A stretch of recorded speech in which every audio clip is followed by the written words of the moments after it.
Hello and welcome to tonight's episode of the Dungeon Initiative. I hope you're all having a wonderful weekend and ready for part 4 of the Lords of Sweetwater, I believe. Let me see here. Got my notes readying up. How's everybody doing tonight? Let's do a quick sound check, make sure everybody's here and accounted for.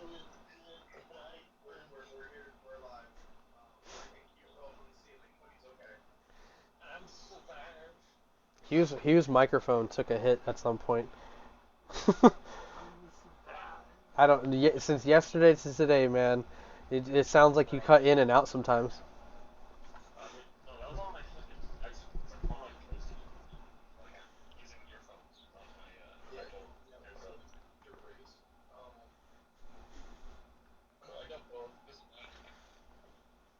All right. Well, this actually, yeah, I was right. This is part 4 of the Lords of Sweetwater. When we left off, Fen was still engaged with the red dragon, who converted into a shadow dragon. Quickly, sooner than expected, the rest of the group arrived, besides Zoe, who's still going through a sort of dream stasis. I believe when we left off Zoe, we had a little bit of a flash to Arzan when he was much younger.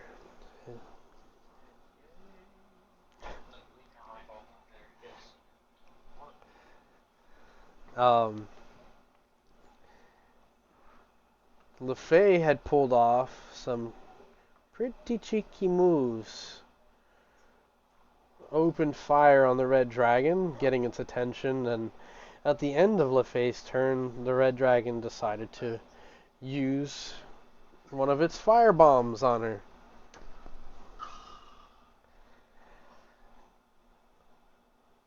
The blast goes off. LeFay, where do you teleport to?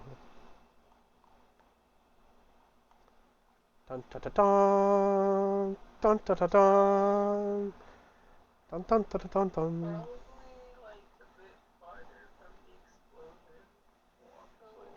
dun. Top of another building, inside of another building that you can see within range. I wouldn't recommend being up next to the dragon right now.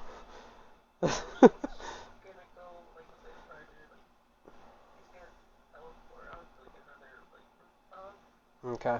Do you want to go onto an opposite building that stands about half the size of the dragon, or would you like to go inside of a building to the left of where you're on currently, and you can see into what looks like a kitchen or something like that? You can go inside the building, on top of the building. I assume you're looking for cover, so that's why I'm trying to give you some ideas here.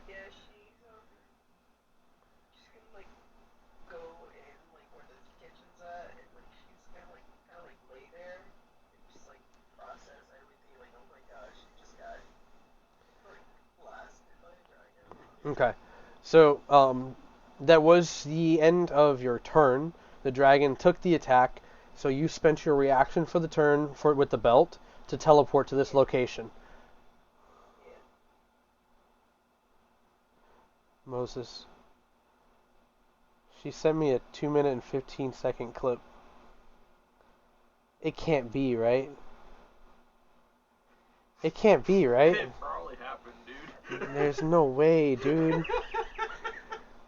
Anybody watching the Super Bowl, real quick? We're a bunch of nerds. I assume not, right? Fuck the Super Bowl. The Super Bowl. Anybody watching the Super Bowl or tuning in? Not exactly, but I've been keeping ears. Somebody, or Josh Peck did a TikTok a little while ago. Sorry to interject in the middle of D&D. This is just really funny.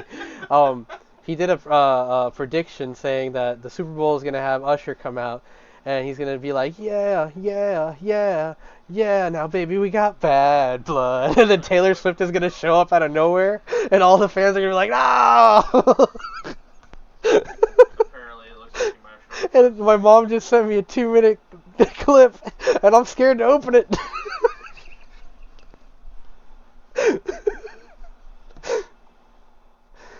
Anyways, I'm gonna save it for later. I don't want to be in a bad mood. It's like, damn it, he was right. All right, LeFay, you teleport to what you guys see. If you, Edward, Fen, and I believe Ona are there currently, and Hugh. Go ahead and, if you guys want, make perception checks to see if you spot where LeFay went. In the midst of the chaos, the explosion, the building collapses. You guys do hear a bunch of people inside of the building shout in terror as their entire structure collapses down. The red dragon seems to cackle. It is like guttury laugh just echoing across the town, and even the soldiers, Hugh, that you see off to your right, like the guys who've been told to hold back, they kind of are looking up at horror, and they seem to kind of be looking up at the red dragon, pointing fingers in his direction. The two knights, are still up next to you as well, just so you know. Did anybody? And then LeFay, make a stealth check if you'd like. I rolled a 17 on perception. I also rolled a 17 on perception. 17. We combine our perception and Yeah, make a stealth check to see if, like, Me and Hugh are combining our roles. you and Hugh are combining your rolls. No. 34. I can see everything. I pull up my one eye tool. Use this to look. Edward sees so much that one of his eyes explodes. What'd you get, LaFay? 20. Solid.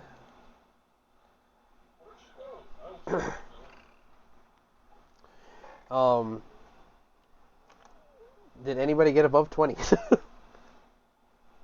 with our powers combined, it's 34. No combined powers, guys. Also, I'll narrate this now. While you guys are looking for LaFay in that second, there's a flash of light, kind of golden, that erupts from the sky and illuminates the entire town. Even the rain itself seems to kind of dissipate for a moment and then just recede. All of you gain inspiration from this. Inspirational. No, if you already have inspiration, you're already good. I have a few inspirations. Nah.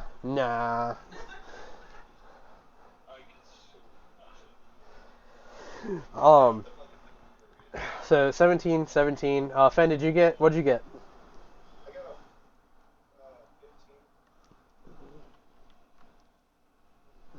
15. All right. LaFay, you appear inside of this kitchen right by this table that seems like someone was using it at some point, as there's a cold breakfast sitting on top of it. And from a room further down, you hear a panicked family suddenly scream at your presence and duck into another room.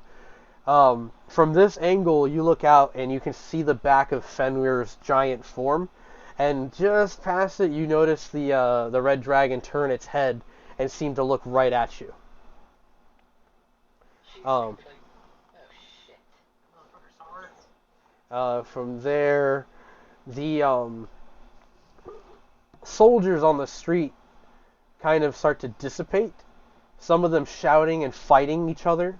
Hugh, as far as you can see, and I imagine if you're paying attention as well, there seems to have been some sort of breakout amongst them, and some of them even turn and run or take cover in buildings and stuff like that. From there, there's another crack of yellow lightning in the sky that erupts, and then it's followed by the cry of another dragon. And we're done there. The red dragon kind of chuckles, Fen, and looks to you and says, "Even if I am defeated now, you and none of your friends can stop what is to come. I will devour you, and you will serve your souls to our master." And with that, Fen, You die. plain and simple. You just die.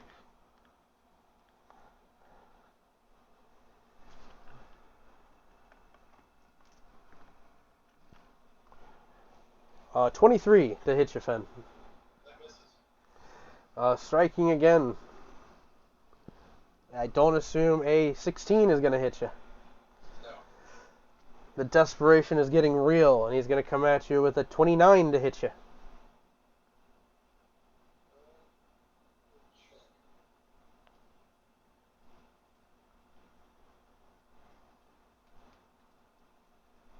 Think about the tail guard dead.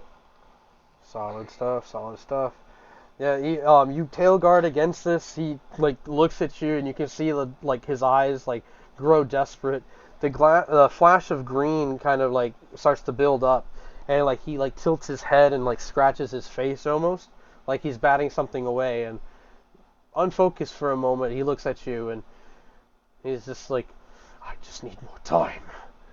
And from there, we're gonna go to The Cobalt Golem, you had assaulted with the pod pieces, right? I hit it with one piece. Let's see.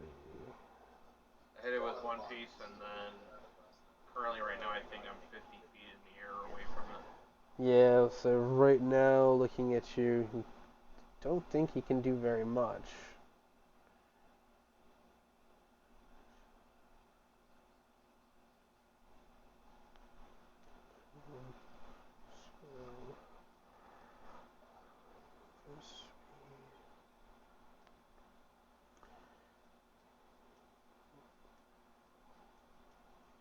They're gonna just stand and hold their action there, and then we're gonna go to Fenrir.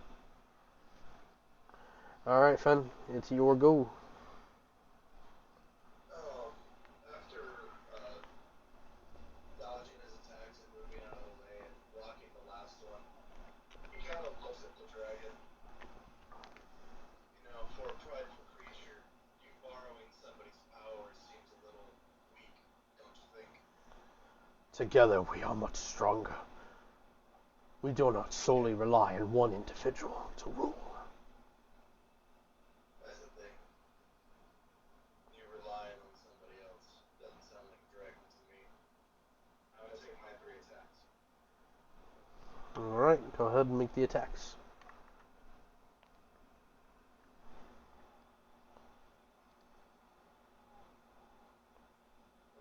Does not hit. 21 does not hit. Yeah. Close that.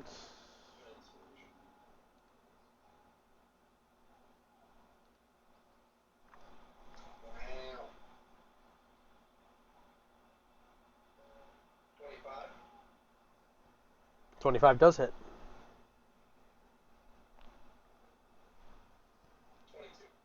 22. It does not hit. Oh, I'm sorry. I thought it was 24. Is it 27? 24 will just hit. Okay. The first one doesn't.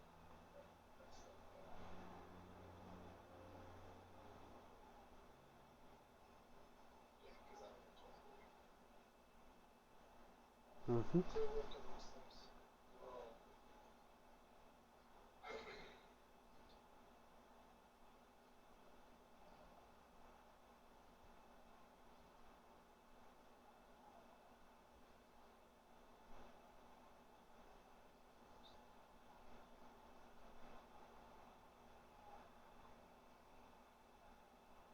That would be a total of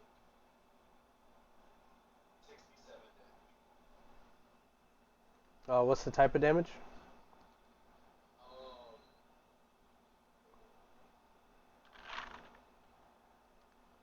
Um, 12 of that is cold, and the rest of it's slashing. So what was the rest of the damage? The 12 So the 12 the 12 7 yeah the 12 he's absorbing that, absorbing or immune. like immune to it. So like you strike him with it and that damage just kind of fizzes out. Okay. So that would be 55 points of damage that it takes.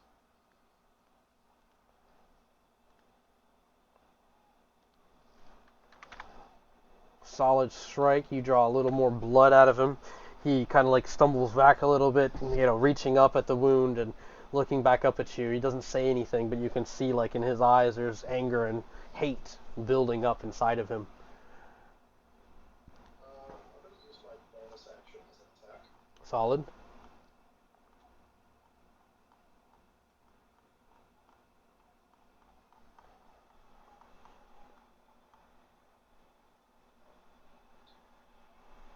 25. 25 hits.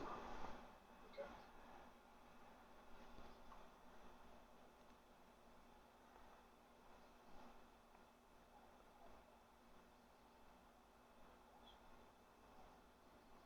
23 points of damage. I've already minus the cold out. That's slashing, right? Yeah. All right, you cut into him again, and like kind of right on top of that wound, adding insult to injury. Again, like he's just kind of grunting and trying to keep his composure and looking around in all directions, trying to see like what he can do at the moment. But he doesn't look like he's going to run. And that's the end of your turn. Yeah. All right. Perception check from you in the air. You and Ona.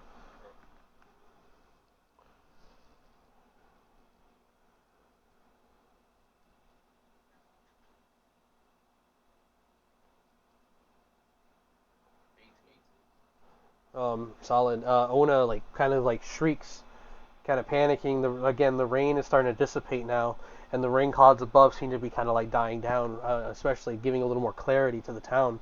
And Ona like kind of like freaks out and looks to you and she says, "They're killing them!" And she points down, and when you look, you see that down on the street where the soldiers are fleeing, running away from what you assume now is the Red Dragon. They run into two other knights on the street that seem to kind of be blockading them and arguing with them, and then one of them takes his sword out and cuts the head off one of the soldiers, making the other one retract back into the platoon of soldiers behind them. So it seems like they're pinned there, and on top of the roofs you see two more mages like leaping between the rooftops heading in your direction.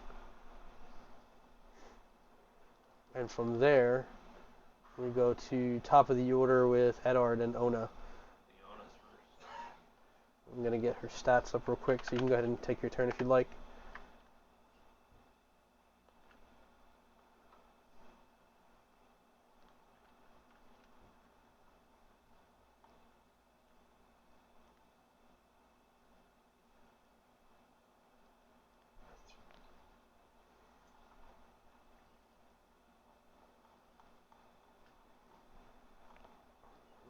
Ona looks to you and just kind of says, "We have to help Fen, don't we? We can't help them unless I go and you go help them."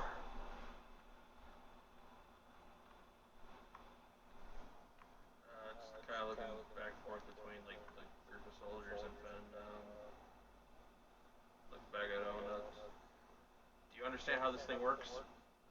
Talking about the pod. Turn left.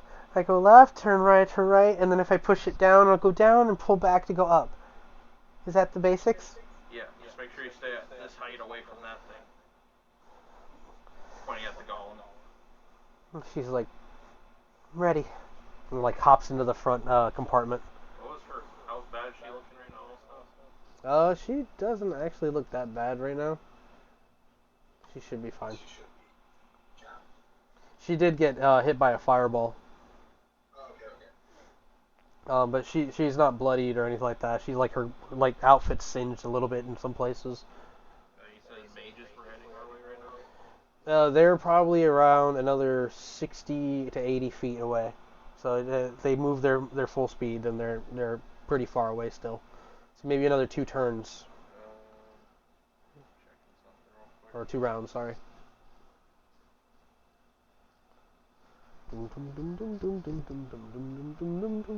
The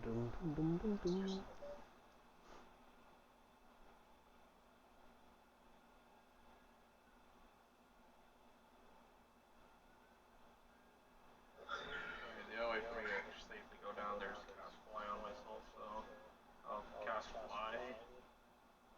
And I'll zero in on the mages first to get them off Ona. Okay. So flying over, movement speed 80 feet, right? 60 feet with fly. So you got another like 30 feet away from them. They do see you coming, and they kind of like stop on top of the roof, kind of like looking straight at you, and then they kind of look at each other.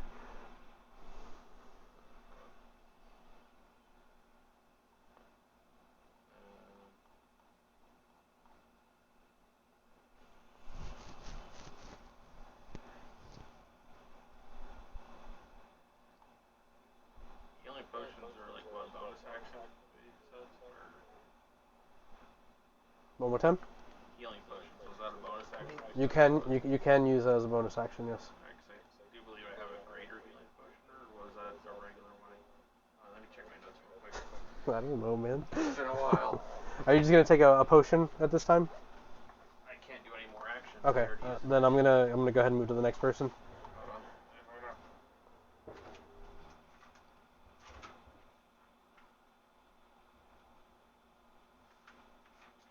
Meanwhile, if the notes are better, Yeah. the key to everything. Actually, yeah, I have a greater healing potion. Can use it. Yeah, that's cool. How much? How many dice was that again? Anybody remember the greater healing potion stats? I think it's like a lot.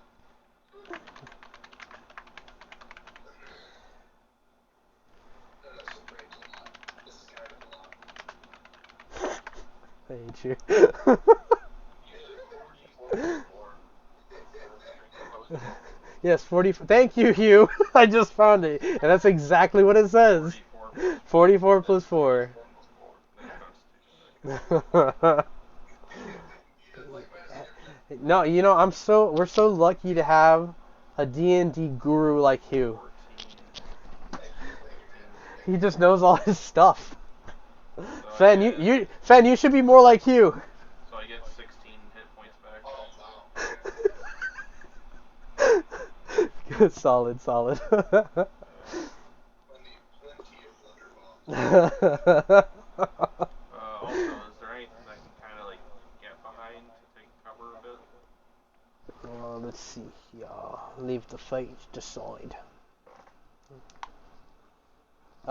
Yes, there are a couple of like odd structures of like concrete kind of laid around. Looks like they were starting to build something that leads to the roof, but Kind of like take cover behind that stuff a bit since I'm not up close to them. there is a set of stairs that leads into the building, so that's an option too. Was that within my 60 feet though? You're 60 feet flying, going on top of the roof. Yeah. Yeah, you would get right up to that spot. Okay, I'll do that. Just kind of take a bit of cover. Solid. Go ahead and are you trying to hide from them then? Just taking cover. I think they kind of already saw where I went, right? Depends. If you were trying to be sneaky about it, then we could roll to see if they do spot you. I want their attention on me instead of Okay, so. okay, yes, that makes sense then. All right, then yeah, you would take cover there. They're aware. Let's see. I was gonna do something. Okay, here we go. We go over to Hugh. You got two heavily armed knights before you. What are you doing? I can't remember if I engaged them or not. You Looking at through my hammer. yeah, you threw your hammer. Yeah, you threw your hammer at one. I do have one registered with some damage here. Okay. So they're obviously focused on me. Currently, yes. Okay, what is around me then? I know those other knights behind me, or soldiers, kind of looked away. Yeah, they're like 40 feet away from you. Some of them look like they're ready to charge in your direction, possibly, but with the conflict going on behind them, they seem undecisive. Okay. So like, if I'm being like very plain, these are like city guards and regular like soldiers. Yeah. They don't seem all that special. Then, Knights are they formed towards knights, or are they just like casual? based on their outfits and colors, yes, they're more akin to wearing the Lords of Sweetwater's colors, which is like the Okay. golds and the reds and the blues and stuff like that. I'm On gonna the pink roll for and the green. deception to be like, hey, look over there, to try and roll for a sneak attack after. There's Come on, baby. there's What does a 13 give me? well, let's see. I'm gonna do that versus their wisdom. Please roll over. This would be great.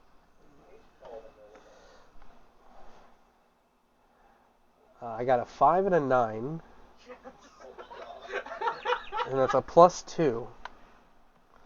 So they look at each other and then in the direction that you told them.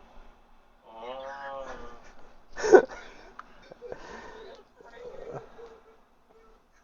What's on that over there? Oh, okay, I'm gonna proceed to throw the furnace. First, I'm gonna ignite the furnace, and then I'm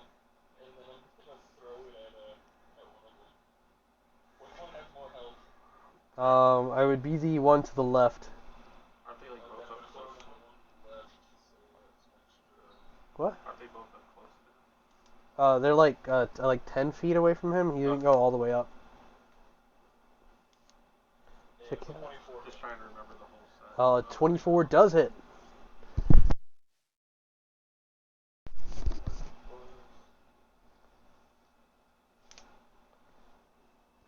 That's 24 points of damage for the first hit. Yeah, you smack him with that. It's a lit as well, right? Yep. Fire crackling all over him. Sick. Real fast, you. So you threw it, right? Yeah. That makes it do an additional 2d8 damage. I already rolled it. So did you roll for the force damage on the addition? So 4d8s in total on top of the regular one. I only rolled the 2d8 on top of it, not 4d8. Yeah, it's 4d8. Okay, then 1 second. Rolling another 2. Plus another 8 on top of that. Where did you get that? What? My hammer? I forged it in the blood of my hand. Yeah. No. It'd be spear claw thing. He hit it. So what, that's What are you guys 32 talking points about? of damage in total? First hit. I'm going to write in my notes. Zoe and Ben are amazed by. Okay. Is it flying back to you after it struck him? I mean, So it strikes him, and it seems to take the wind out of him, and you indent his armor enough to make him kind of, and he's like grabbing at his chest, trying to like pull his armor apart, like get some air. As you just you fucked him up, and he's coughing up some blood right now. It was a dirty 20 hit. On the same guy? Same guy. Yes, it does. His legs.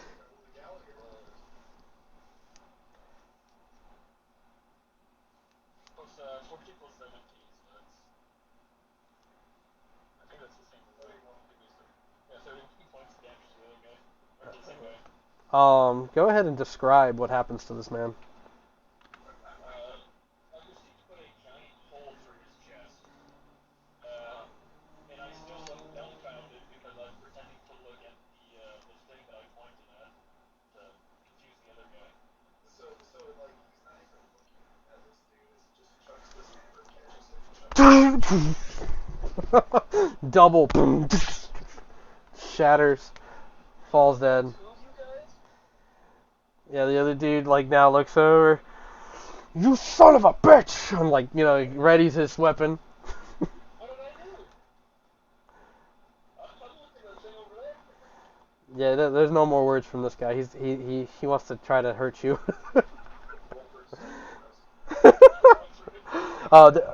That's your turn. Any movement or go ahead? Yeah. As a bonus action, I'll roll for deception. Look at the bad guy.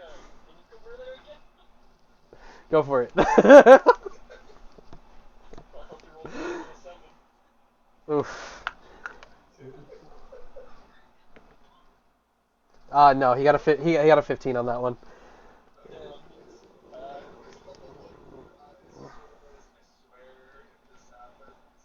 Yeah, no, I was both excited and terrified on that one. I was like, this would be the dumbest elite soldier.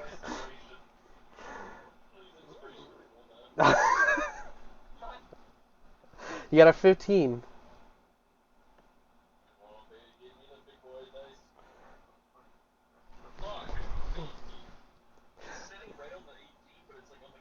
Listen, okay, because it was so funny and entertaining, keep your inspiration, okay? It did fail, but we'll go forward, okay? From there, yeah, the dude's just looking at you, and he's just like, we're in the middle of a battlefield, and you're making jest after you murdered my brother! It's always someone's brother. What the fuck? Hey, you don't know if it's his literal brother. Well, yeah, that's true.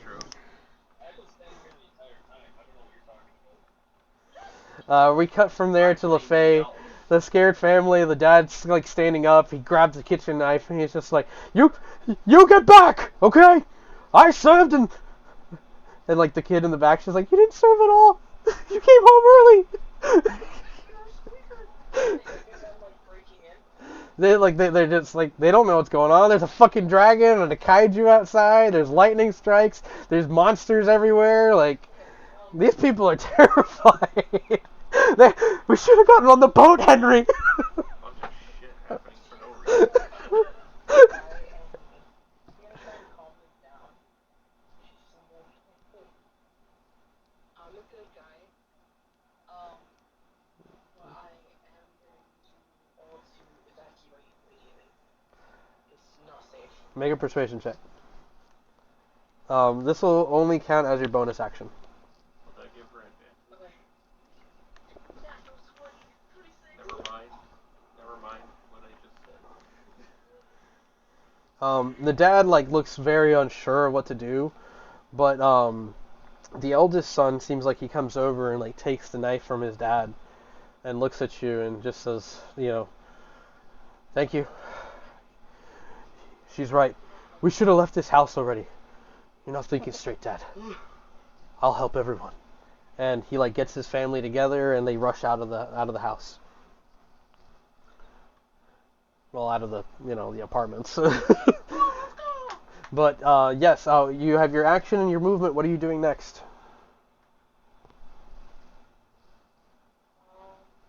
You got the dragon fighting outside. You got a golem on the ground. Hugh seems to have one guy that he's left with. There are two other knights on the opposite side of where Hugh is. So it's they seem to kind of be making their way around the fight, trying to stay away from the two monsters in the middle of the town. What do you do? This is your thing. This is your turn. I'm gonna fuck Guys, them. they do seem to get though, right? Not really. They're pretty far off from the fight. I'm just giving you the layout of what's around. Up to you. What you decide to do.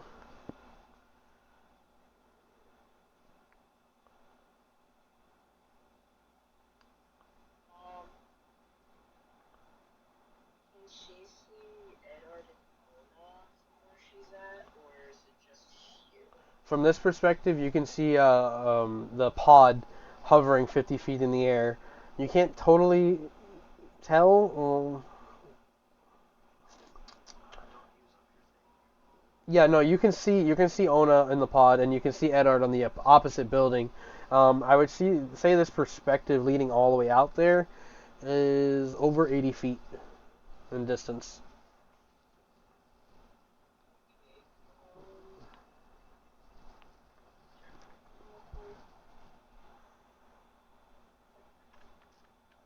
Well, I can only move 35 feet, so I'm gonna make my way to Edward and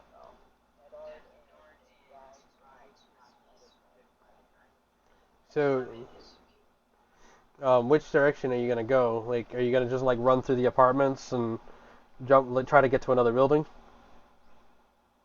yeah. or are you gonna cut across the field? You'd have to go out the window, and you're about maybe 4 floors up. Is there a road where they hang laundry that I can slide down? No, not in this district. Hey, that'd be cool. This little area is a little more posh and clean. Some well-off people live here, and they wouldn't hang their laundry in the street. It's beneath them. What do you think, we're poor? Yeah, it's a large open district where this fight is happening. So, if since you can see where Edard is, you could technically what's She only has one charge left. yeah, you could use the charge to pour it over there. Otherwise, you're making your way between buildings and such to kind of get around, which is fine. You just got to tell me if that's what you want to do, and I'll kind of guide you. I think she's only got one left. Let me see how much charge. Let me see how much charge I got. Gotcha. You've used one. I think only one. Used Two. She's used 2 charges, and you only have 3, I believe. Yeah, so No, it's equal to her proficiency bonus. Is it? Yeah. So what's your proficiency bonus? It should be the on your character sheet. I think around here you guys have a +4 on average. +5. +5? Yeah, 'cause So you've used two of those 5 charges. You got 3 left. You could technically teleport over to either one of them. She's Nightcrawler, bitch. Did you... He's gonna teleport to, she's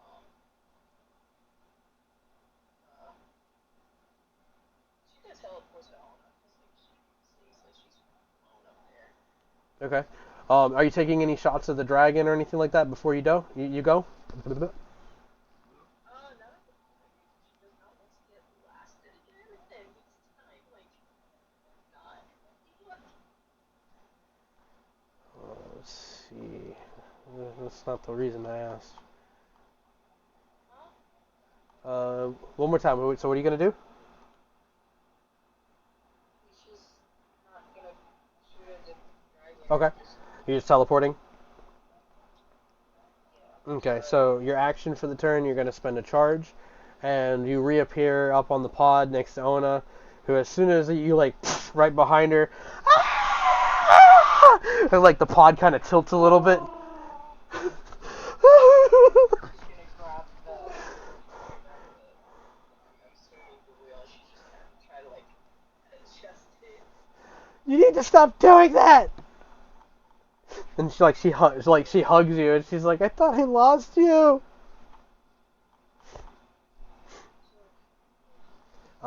Make a stealth check for me as you teleport.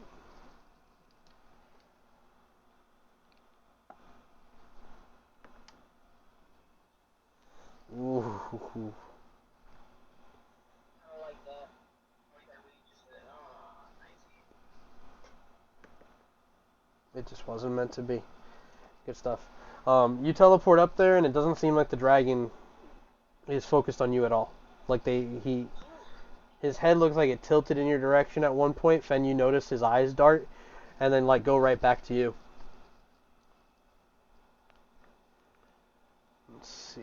From there, the chaos below Edard, especially being a little closer to it all, you can hear people shouting, and it sounds like the soldiers are fighting back, saying, "We don't fight for him anymore. He's destroyed our town. They're the reason everything is fucked." And then there's a huge clamor and a clash of steel as the knights seem to engage with the soldiers, and there's a huge retaliation below. And as the clash of steel erupts and kind of starts to emanate and grow louder and louder for you, Edard, we cut to Zoe. And Zoe, I hope you don't mind some story time.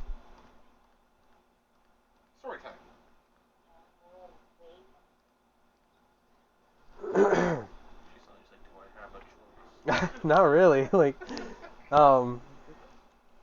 So Zoe, you're looking at what looks like this large white sand fight arena. There's a circle drawn, and around the arena you see a couple of other men and women devils and other sort of demonic or monstrous creatures watching from the darkness, and they're witnessing as Arzan, now standing around 6 foot tall and what would be assumed to be like 15 years old. He is brandishing what looks like a real makeshift piece of sword, just kind of a piece of metal, really. And there is another opposing devil that kind of steps in. This one's skin is like a pale blue color. His eyes are a deep yellow, and he has multiple little horns going across the top of his head. And when they look at each other, they're kind of looking in each other's eyes. And one of the instructors, this very skinny-looking, ancient-looking devil, leans forward, his white skin kind of crinkling slightly as, age is not necessarily defeating this particular creature. He's just living and becoming bone. Skin and bone, purely. But he raises what looks like a red sash and drops it between them, and the two begin to fight, going back with one another. As they do so, they seem to kind of smile and crack a little laughter, and the Grand Master instructing them seems to kind of tilt his head, and you hear what they hear is the stern voice of this instructor saying, "Continue to jest and play on the battlefield will get you killed. He is not your friend, he is your enemy, and you are to treat each other in this fashion." The two continue to fight on, and until finally Arzan gets an upper hand and brandishes the blade above his friend.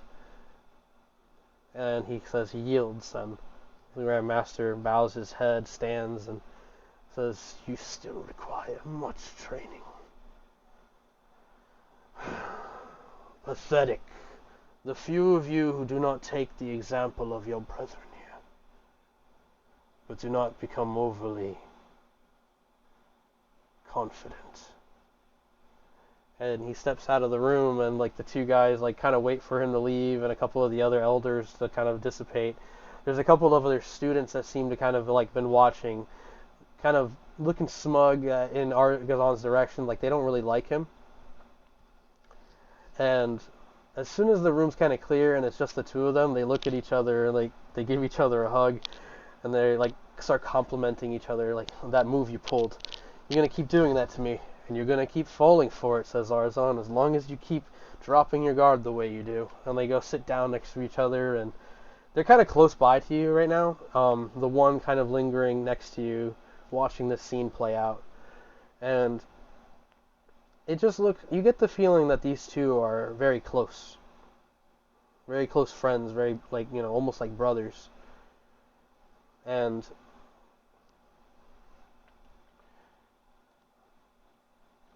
Arzan looks to his brother, and he says,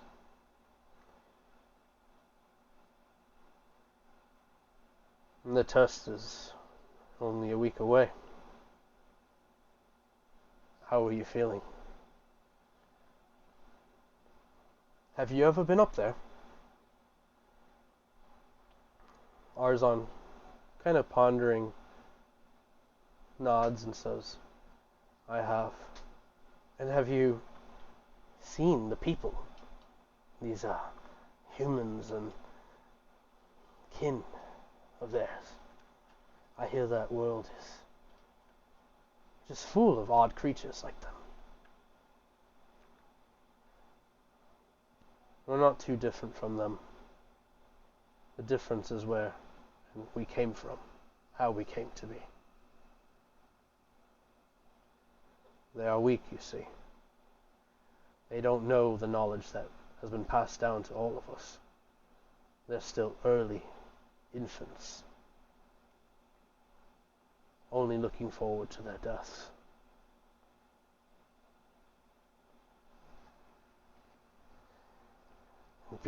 The other one just kind of like thinks about this and says, "When we go up there together, we will travel together, correct? That is what is said, that we will all be one group. The others are not going to like it. They hate you. They want you dead. That's because they fear what I can become, brother. You should too. Nah. Asmodeus will look at us with great pride, and we will bring glory and ascend to be his greatest."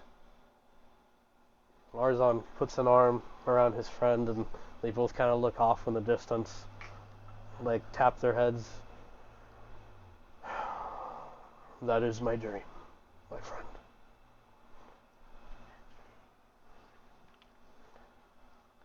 And from there, we cut over to a crack of lightning across the sky of the town of Sweetwater, and then quickly dissipates, and you hear one final roar, and in the sky you can just make out what looks like to you a flamed dragon looking up into the sky, batting its wings, and the rain starts to kind of dissipate, and the clouds are just starting to break apart. The down below, the knight takes a strike at you, Hugh. I don't assume a 13 is going to hit. Is this towards me? No, this is at that Hugh. The knight is retaliating on him. Oh, okay. That man misses. Um, I'm gonna tell you right now, anything that's 22 or above will hit me. Anything below that, I got you. No, he rode so low. I was saying it to be funny at that point. did it hit you? I don't know. Were you there? um, God. let's see here.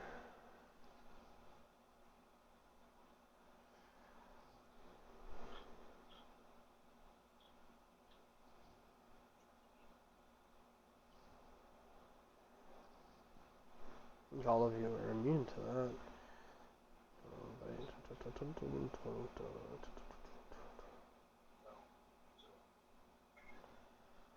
Yeah, it's gonna come in for you now, Fen. Dragon's gonna make his attacks. Let's see. 30 to hit on that first one.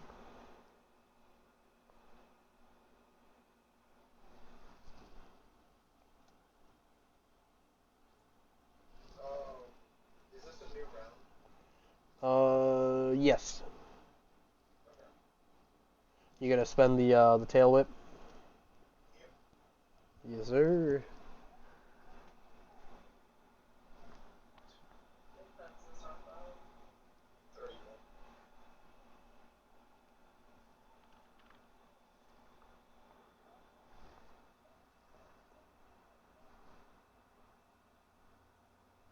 That would make it 32, actually. 32 on the block there, and that's still end of turn, right? Yeah. Okay, solid. That's gonna defend. Next attack. You're at 32, right? That's gonna miss as well. That's gonna also miss. Yeah, he's getting frustrated. He's angry. From here, he's gonna try to. He's going to go ahead and bat his wings and leap backwards on top of the building behind him. So, Eddard, that's the building just before you. He's going to be real close. The red dragon, he's lifting himself off the ground and landing on top of the building to get an advantage over Fen right now. And Fen, that does obviously mean that you get your attack of opportunity here.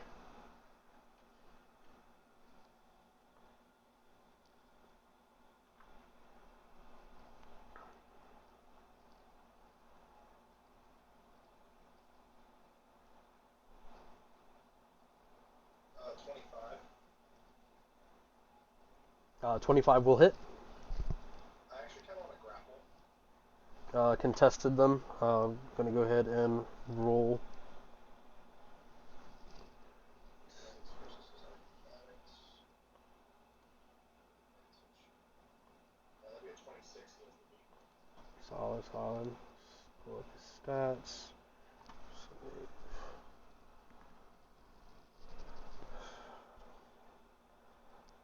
27. Damn. That was acrobatics? Yep. Let's see.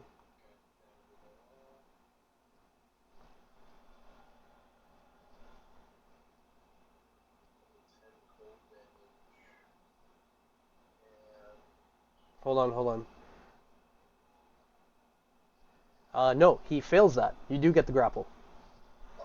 So he goes to like leap back, batting his wings as best he can, but you manage to grab him by his bottom legs and pull him back down. Are you about to say you grabbed him by the balls? No. This giant dragon. I don't think anyone heard what I said. No. I'm glad they didn't. And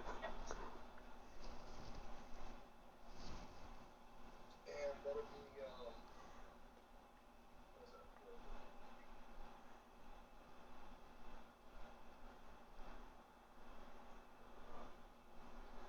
That'll be 29 points of slashing damage.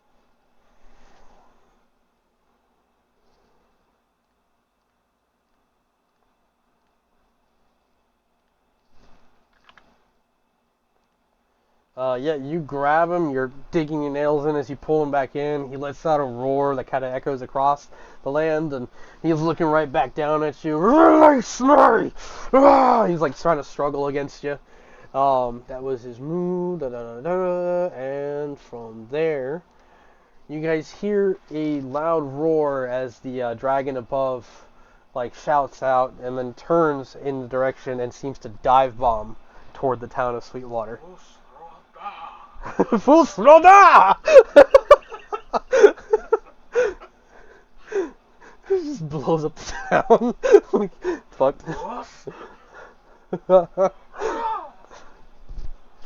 Nice.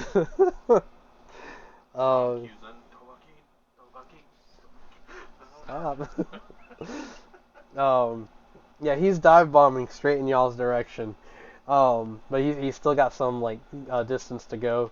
Um, the golem, hearing the commotion not too far off, turns and looks in your direction, Hugh.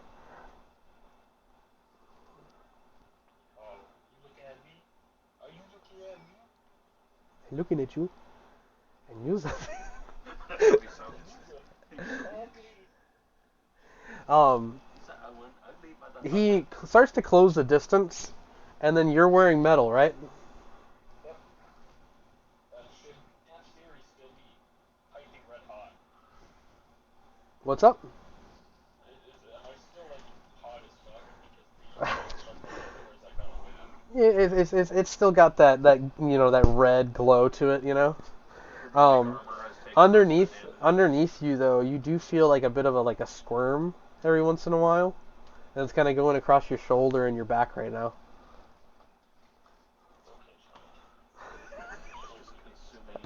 You start to hear this, and you start to kind of slide a little bit.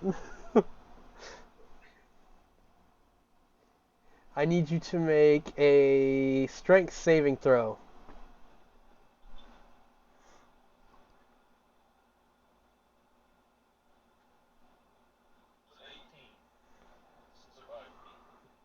No. You begin to slide, even dropping your hammer, trying to weigh yourself down a little bit, but this thing pulls you right up to it and walks up and goes ahead and makes a spin attack on you. So that's gonna come in.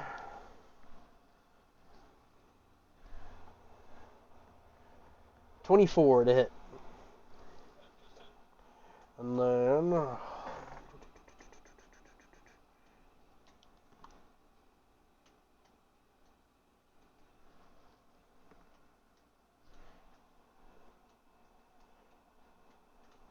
27 points of slashing damage.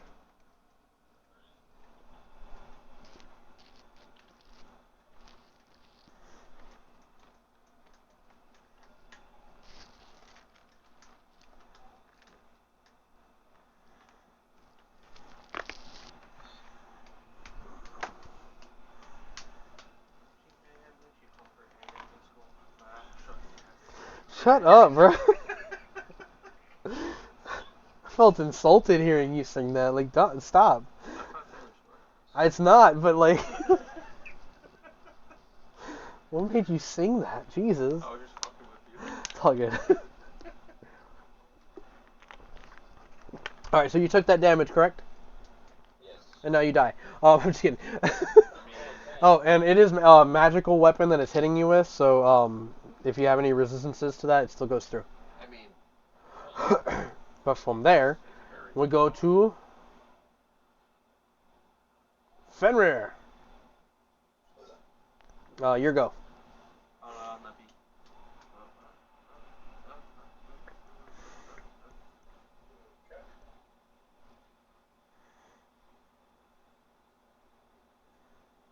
how close is that dragon dive bombing right now? It's still over 100 feet away. It's you still got some time. It's like trying to swoop down in the direction over the city, over the town. What color dragon is it? And it's the Lord of the East, right? No, because the Lord of the East was a longer moonstone dragon in yellows and blues that just ascended up into the sky. This one In particular, let me pull up my image here so I can describe it. This one looks like it's just the bone structures of the dragon itself. There seems to be a metallicness to it, like armor, and it's flying in your direction, just completely covered in fire. So you didn't use that one. I did, That one's cool. I like that one. but I am gonna give it a twist. So if it seems a little different, I do what I want. Oh yeah. I just like the design of it. Gotcha. But yes, it is swooping in your direction, but it's still quite a distance. Do I get a? This is Lord. This is Lord West. Can I insight check to get any hostility from him towards me? Sure. 16. From this perspective, let's see.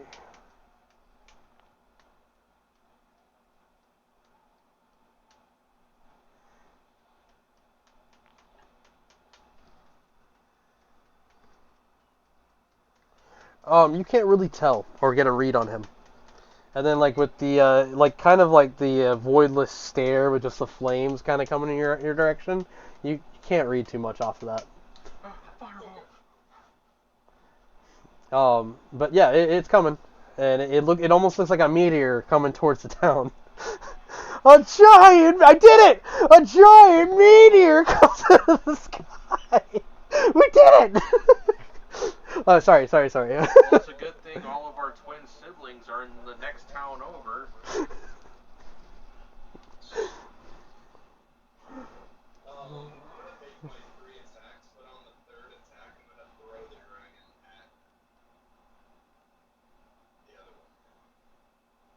Okay. Catches the dragon. That's going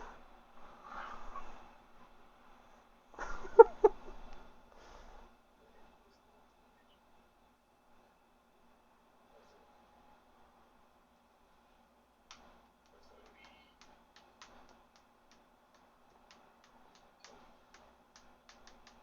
That's 24. That just hits.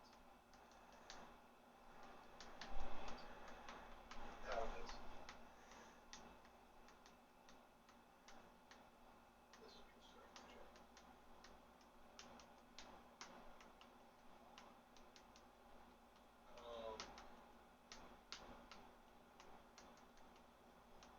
First.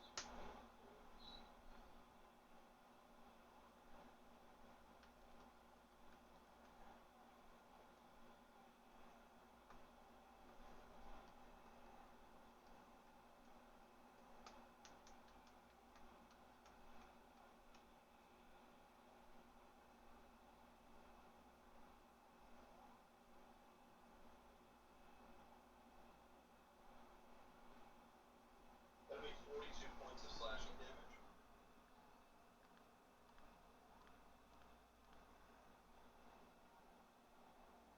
And then my athletics check.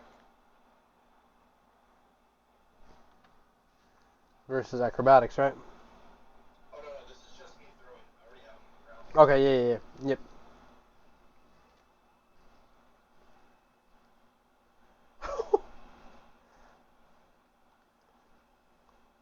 I'll just roll again and see if I get an natural 20. Sure. But no, that's a 30.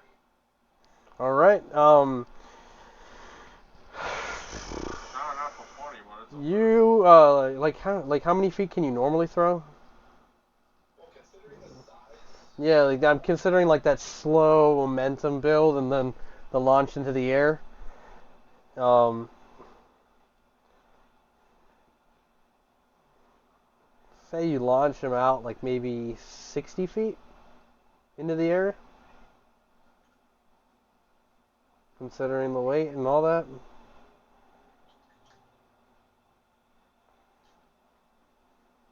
Trying to see if I can find a single thing on mastery checks.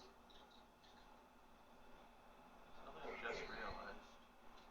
There's no sunlight right now, right? It's limited. It does feel like it's going to come back soon. Where's that accidentally, as soon as I say that, punch his finger.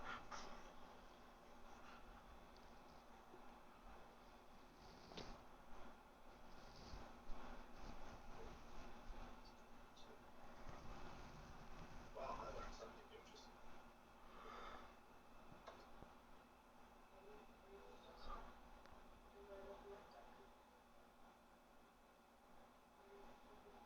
What?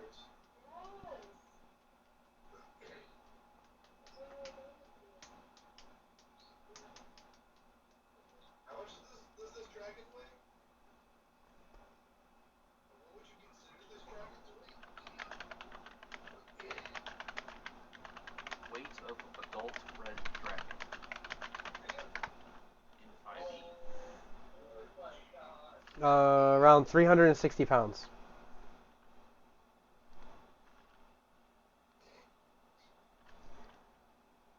Would you like to know the number of which that I get?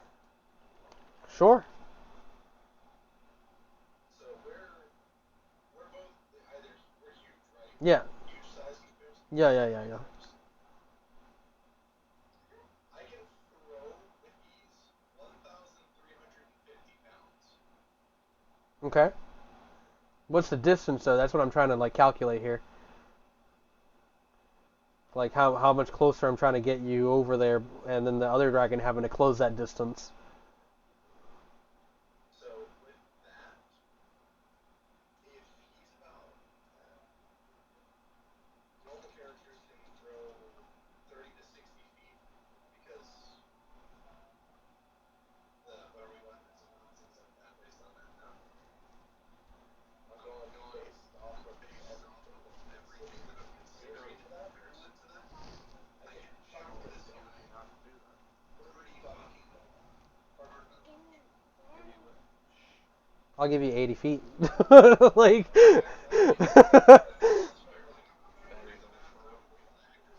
Yeah, I'm like, realistically, it's like I'm looking at like when somebody normally flies up, it's like up to 80 feet. So I would say like maybe if you're just trying to throw them, like half of that maybe. But I'll give you the 80 because you're both huge and you're like lobbing him through. So yeah, I'll give you the full 80 as he flies through the air in that direction. As you do this, however, his momentum causes a huge gust to build and follow him. It doesn't seem like it causes damage to the buildings themselves, but Edard, you can hear, and then Hugh, from your perspective, you watch as some of the soldiers kind of lift up a little bit and get thrown into some of the buildings.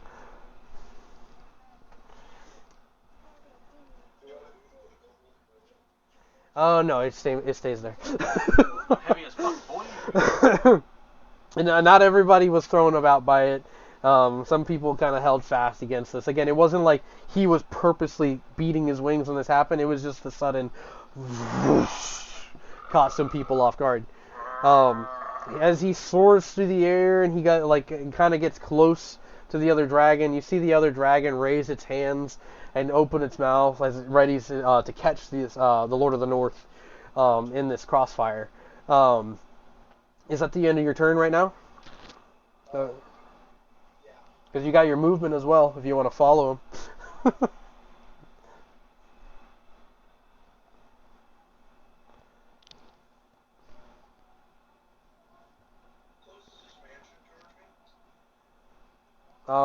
Like 60 feet in front of you. It's currently collapsed next to like the other building that he was attempting to jump onto. Yeah. So like with your height and everything, it's really only like 30 feet from you. So I'm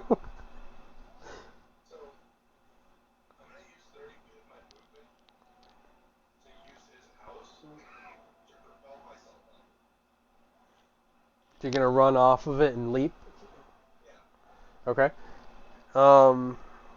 It's considered difficult terrain because as you like land on top of it, it kind of starts to crumble. I have no issues with difficult terrain. I got Solid. So then you're moving on top of it and you're leaping off like Legolas as it collapses. just like how you do Legolas. Yeah, dude, that's so cool. Just Eddard, all you see is. Now, when we say that, do we mean like the thing that he does in The Hobbit, where he's defying gravity, running on bricks that are falling? Or... Yeah, he's that fast. He's leaping off the structure as it collapses. Yeah, Eddard, you see this giant Fen leap up, and I'm assuming you're going over the building in the dragon's direction, right? Yes. How far do you think you have in that jump, that gap? You want me to do another strength check to? Just what's your movement speed left over? I think that'd be more like that'd be more of an athletics thing. You know what? Because it's almost like you're walking on top of the buildings, I'll let you use the rest of your movement to kind of leap from that building over to the building across the street from the one that Eddard's on. Sound good? Okay, so I'm at least within range, like within. Well, Kind of what I'm building up to here mhm. is that if he pries into this dragon, the Lord of the North that I just threw Mhm. at him, if the Lord of the West pries into it, I want to be able to catch it and do a tandem like spin attack with the other dragon. Gotcha. You want to tag team them midair, right? Yeah. Well, you can't really prepare an action at this point, so you're just kind of like in that position, right? Yeah. If you close that gap, he would be like 50 feet into the air right now, right? Base. Bonus action. What can you do with your bonus actions though? You can't hold your bonus action. No. I mean, I can make a bonus attack at bonus attack. Well, we can't hold our bonuses. We haven't been doing I that. don't think you can hold bonus. Yeah, like we have. Since we haven't been doing that regularly, like the bonus action hold. Let me see. We'll see if that's a thing.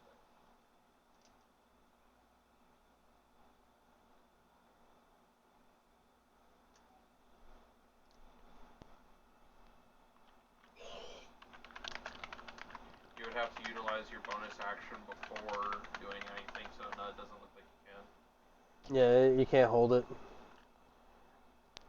Yeah, the spent action what was the attack and the throw, and then the movement. Bonus action would just be whatever after. So if you want to spend the bonus action on like a heal or something else that you can do, then sure, but not to hold the attack. Don't got much, so. Okay.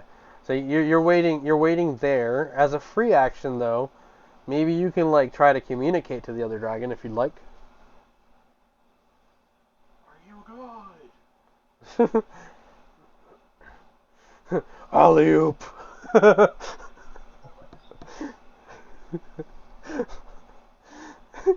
he grabs another dragon, grabs him midair, swishes him behind his back. Colby. Fenrir opens his arms like a hoop to catch him. I will say something to him. All right. Acknowledging that it's not one of the two dragons that I've seen so far, I'm going to say an enemy of my enemy is a friend.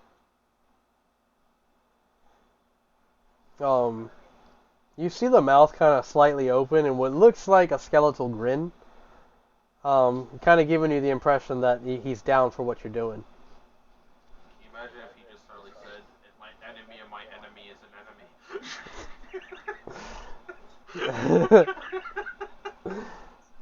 Stupid. And then that will end your turn, I assume, correct? Yeah. Let's see here.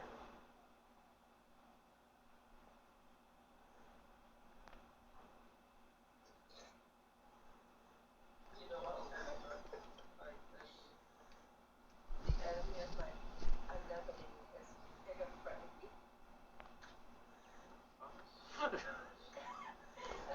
Eddard, make a dexterity save.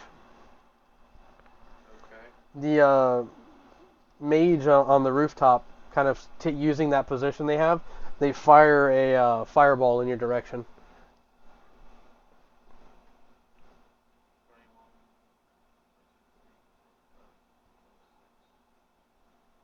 26 in total. Um, 26.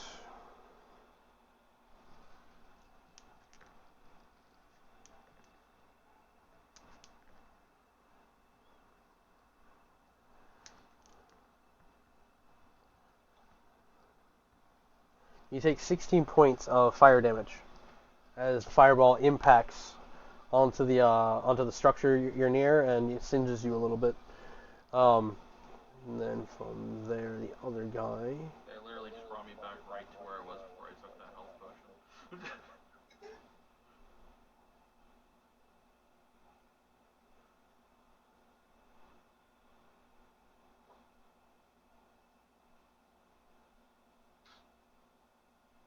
So that means the health potion did its job. Make a perception check. Me? Yeah.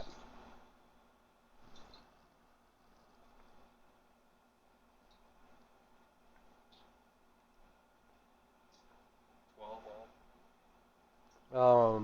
Okay.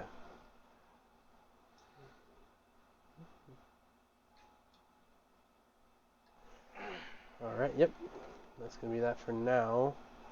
Top of the order, Ona is looking over at you, LaFay, and she's looking you over. Are you hurt? You didn't get burned or anything, right?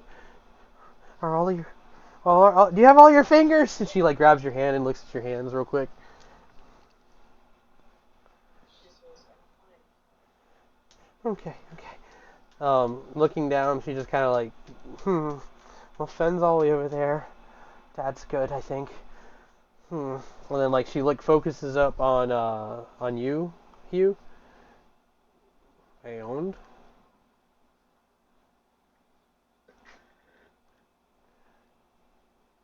okay.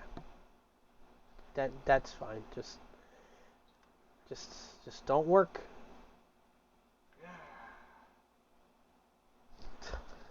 It is all broken. It is stupid.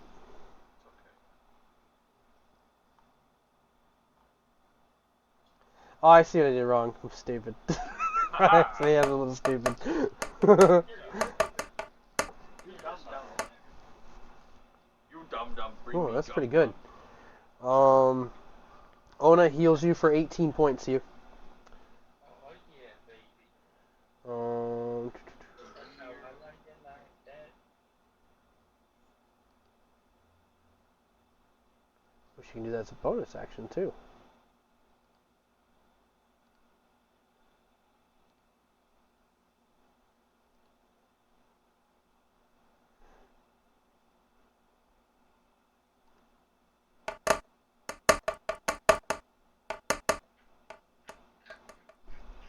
This one good. Oh, it sucked. Another 12 points of healing. Oh yeah, buddy. Edard, your go.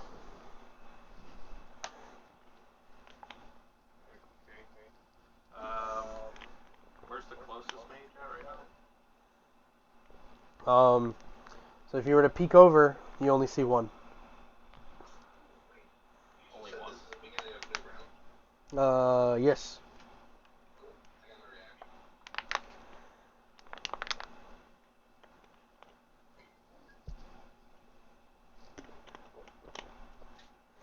Can I do a perception check, see if I can sniff out this other guy or something? Yeah. Go ahead and make a perception. Oh,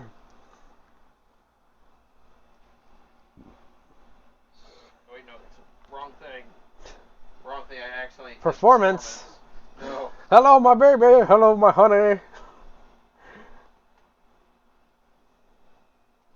Just everybody. Perception is 12, but I'll gladly take what I rolled for performance if that's okay. No, I'm just kidding. You got a 12, and you just are able to get the scent of someone off to your left, and they're not very far.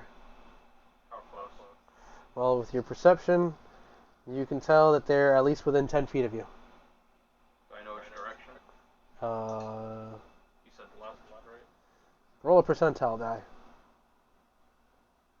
What is that, the 100 thing? Yeah, do you want to?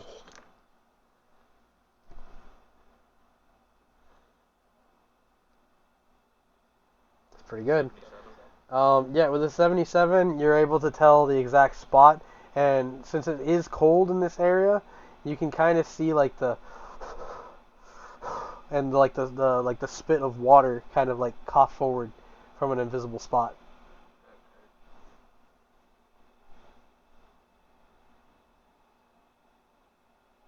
And just out of curiosity, because I forget, it's been a while since I've last done this.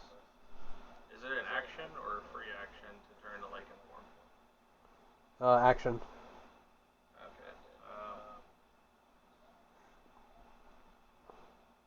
I'll just close in on him instead. Okay. And I'll take a swing. Yeah, you hear an oh fuck when you start approaching. It's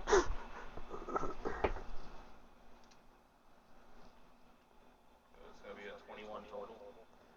21 total, I believe. It's gonna hurt. Yeah, that hits.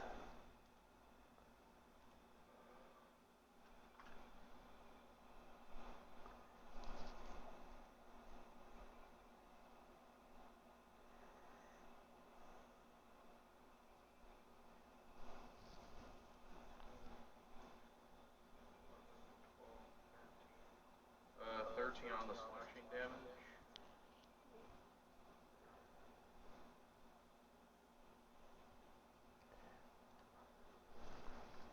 Yep, you slash across him, And and like that's 9 dealing. force damage. Ooh, knocks him back a little bit, right? No.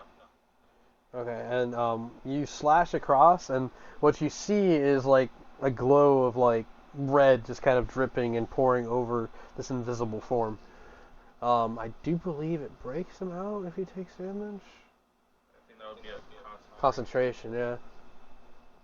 Actually, that reminds me. You break his concentration, and he is no longer invisible. Solid stuff.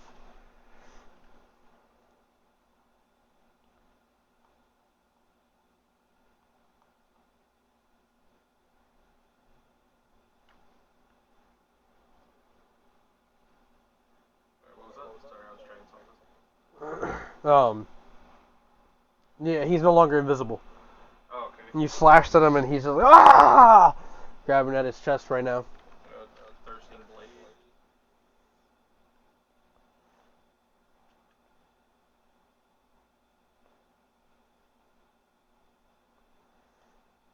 Uh, 25 in total. 25 hits, yeah.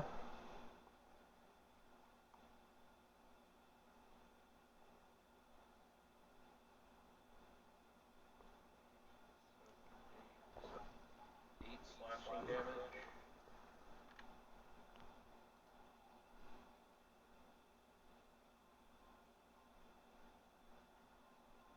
And 11 force damage. Yeah, you slash across his chest, revealing him. He grabs at his chest, the blood spilling everywhere, and when you bring the sword back across before he can say a thing, you slice through his stomach, and he falls in half, intestines spilled everywhere. Done. From there, you have any other actions or anything like that? That was my first action. Hold on a second. So much I have to catch up on this thing.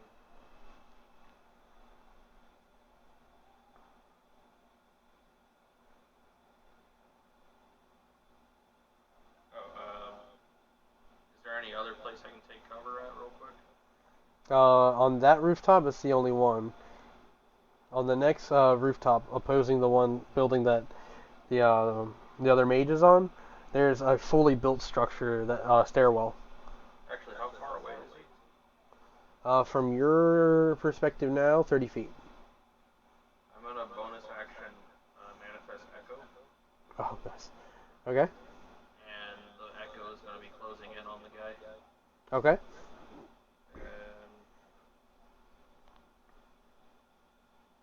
make sure I'm using this correctly.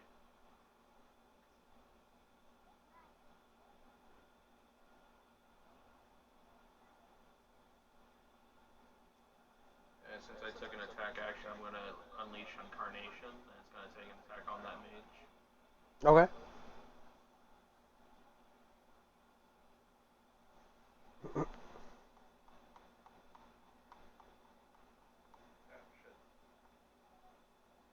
A total of 23. Hit.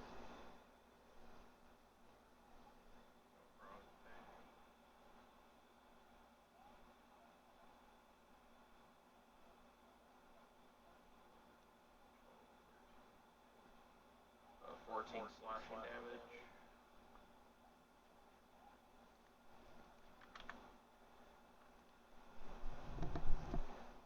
And 12 force damage. Yeah. Kind of caught off guard. The echo appears. Mage looks, and before he knows it, he's got a huge, blade like sticking through his chest right now. But then just pulled out, and he's just like, ah! Solid. That's it. Yeah, like Edward just kind of like take whatever kind of cover he can from where he's at the moment. Okay. And from there, we go over to Hugh. Hugh, you've been pulled away from the one knight, and you're currently facing off against a kobold or a golem.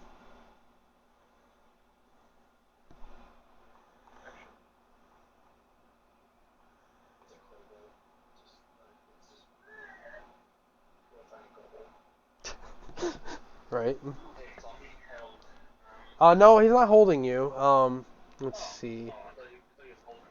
No, it's like a magnetic pull. Like Magneto's just pulling, Wolverine through the air toward him, so he can get a good punch. Is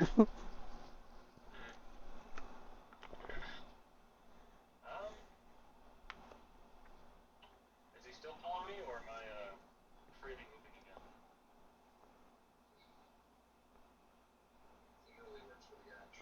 Oh, you are prone, sir. Pulled you in, hit you, and now you're prone. Yeah. I'm going to proceed to use all my movement to get my ass up.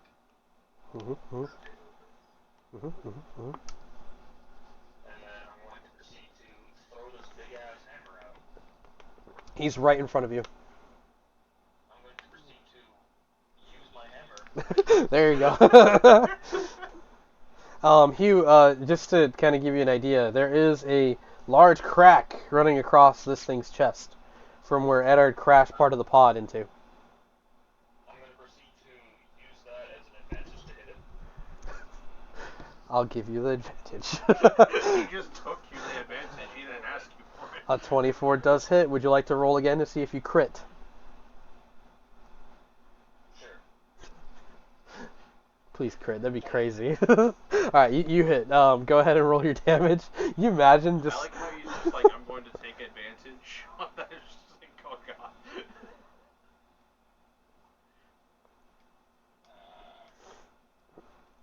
23 points of damage for that. For that first hit.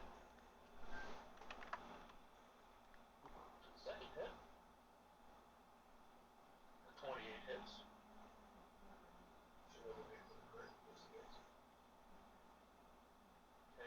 What kind of damage are you hitting him with? Force. Okay, that'll work. Force works. So 16 plus an additional 21 on top of that. And that's still force damage hitting him? Yeah. Solid. What was the other? Let me see. 21, right? Yeah, you smash into that, Hugh. And yeah, the golem also has immunities that I have to be aware of, but it's all good. But you do. Hmm? It ignores resistances against bludgeoning damage, and if they're immune, they have resistance to the damage.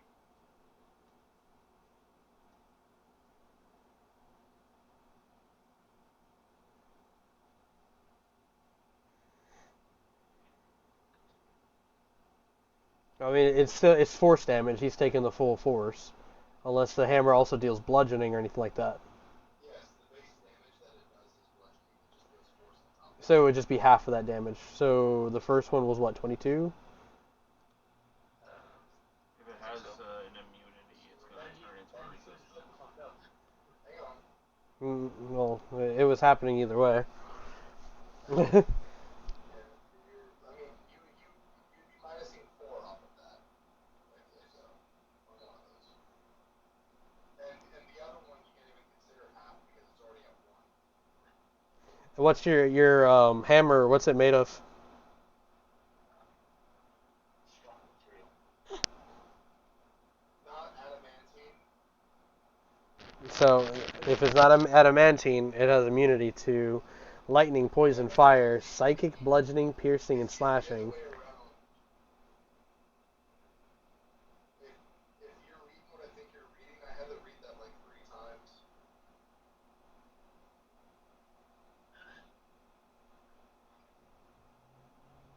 This guy's foolish. When you do strike into it, it does seem like it causes a considerable amount of damage. And from the center of its chest, you start to see a green glow emanating from the crack. You got another one for him? As a bonus action, I'd like to grab at that glowing green thing. Is it a solid object or is it more of You can't see exactly what the glow is coming from. It's just from the inside. It's like where the crack is. You see the split, and there's just light emanating from it. You'd have to like dig your hand inside of it. I'm gonna pull an Indiana Jones move and I'm gonna Kali Ma my way through that. So you're gonna like what? Like punch it? Like just physically attack it? I'm gonna start in Okay. and just feel around. Make a strength check against. Like I guess it's armor. This is interesting. Suddenly the Hey, wound just natural closes. fucking 20, baby. Jesus. 5. Never mind what it is. I don't know if you actually wanted to grab this. Are you squeezing it? Yeah, I'm squeezing it to crush it. Don't look at me like that. What are you doing? Here we go. All right, here we go. Oh my god, just throw me. He becomes a kaiju. He becomes a kaiju. Let's see. Everyone becomes a kaiju. And I'd like to try and absorb this into my hammer. If possible. Any of this energy. To minimize the damage towards me, because I know I'm gonna get hurt.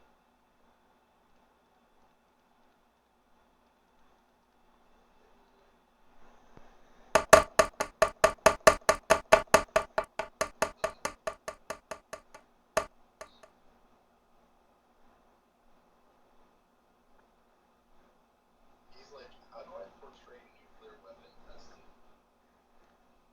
In a small fashion, correct.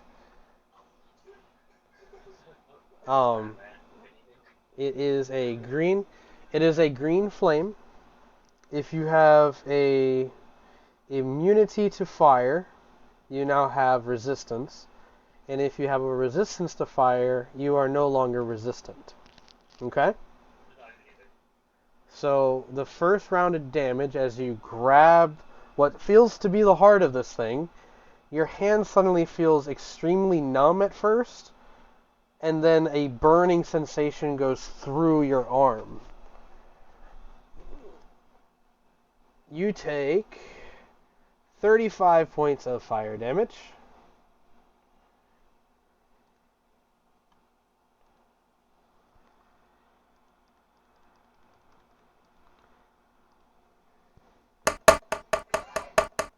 And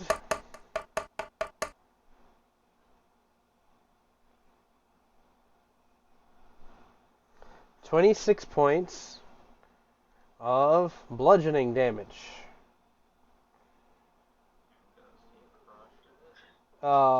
You can make a dexterity saving throw. God. Come on, Daddy, give me the good number again. That is not a good number. No, it is not. Yikes! Oh no! Inspiration! Inspiration! There you go. Let's go. Natural 20. Natural 20. Natural 20. baby.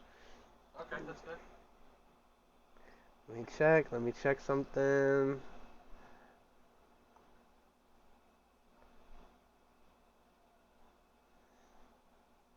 You will save on this roll and only take half of the 35 and the 26. So what I already So 17 points of bludgeoning. So just heal that if you already did the full amount of damage. I didn't thought you had 17. And then go ahead and heal yourself for 12. Oh yeah, baby. So this thing explodes. Let's see. You saved, so you're not going to get knocked back on this one. From everybody else's perspective, Hugh just got caught in a little mini explosion in the middle of the district. And the It looks like whenever a mini nuke goes off in Fallout. yeah, pretty much. Yeah, that's pretty accurate. So the Kobold Golem is completely destroyed in disarray. You got like this. Everything in a complete. Yeah, no, I just saw a text from Mom. It was weird. Like you got like this black smoke all over you. Your clothes is singed, if any. You're reheated on the chest plate, and underneath you feel the squirming kind of like retract down further your body. Gotta protect the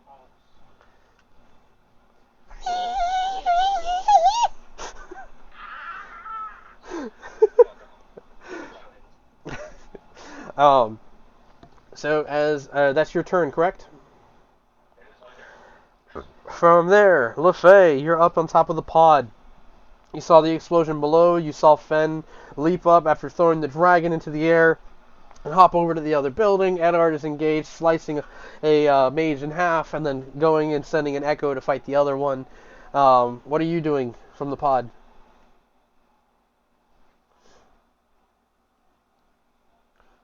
Dun-dun-dun. She can see the other side of that. Yeah, and that one's looking pretty fucked up. Like they're gonna finish that one off in just a second. Suddenly the next attack is just a natural one. Edward stabbed himself. Oh, how did that even happen? Absorbs the blade. Actually, no. I have a ring that can stop that.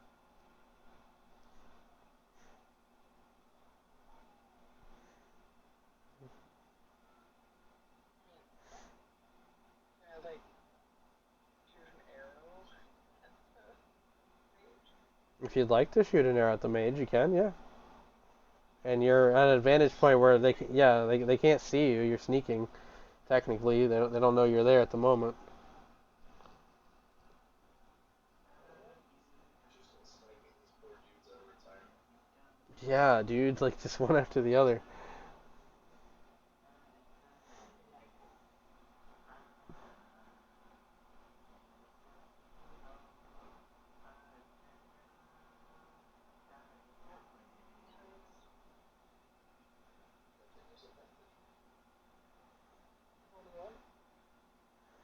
One. 21 hits. Go ahead and roll the damage. Jesus.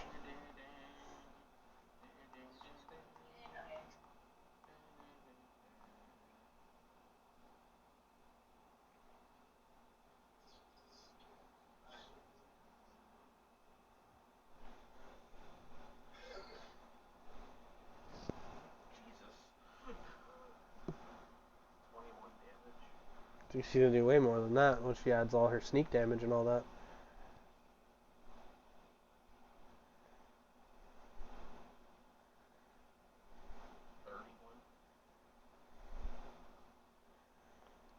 Yeah, you're stacking the damage. So you shoot from the pod, LeFay, and from your perspective, Edward, you see your Echo Knight engaged and ready to like strike down the mage. The mage kind of like raising his hands, and all of a sudden you just see a streak of light go through his chest, and he looks down, confused, and falls over dead. I think just lost connection. Am I good? Hello? Guys? What's going on? Hello? Everybody hear me? Are you guys still there? Guys?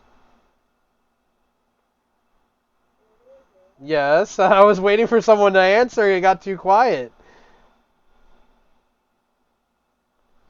What's going on? Are you hearing anything? Or They just disconnected. I can't hear anything either. So Hello? Hello? What happened? hello? Yes?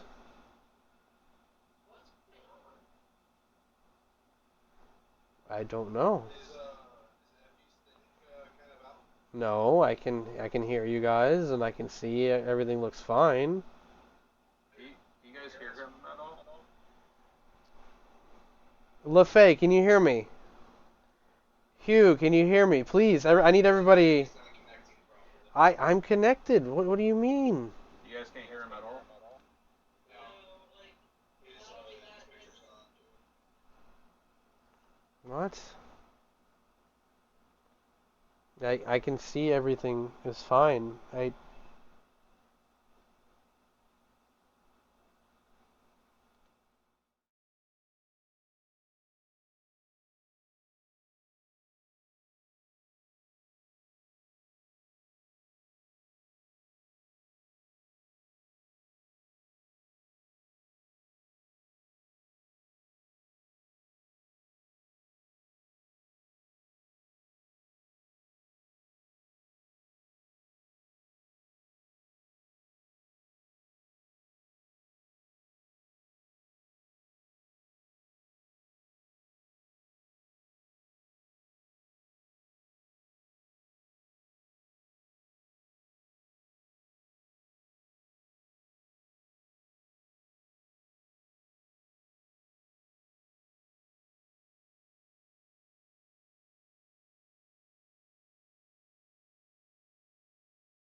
Bro.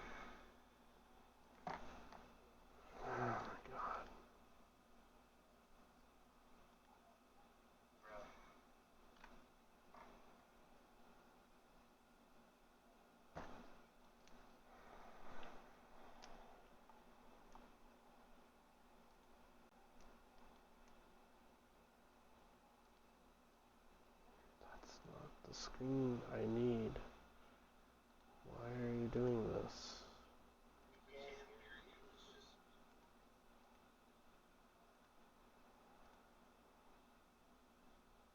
It's just loud video. Hello? We can hear you. Can you hear us? Yep. That fucked up almost everything. Okay. There we go. I don't know where we left off. I'm completely thrown off here.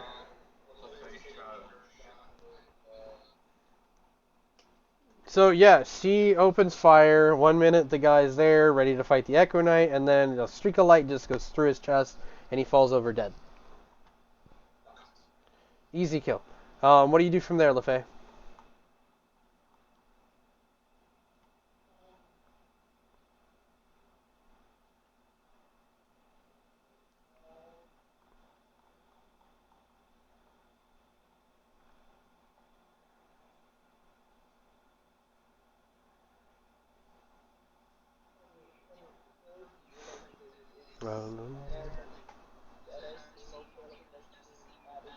No, he is fine.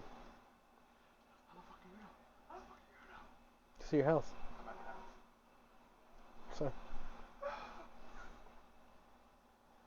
One arrow hits him.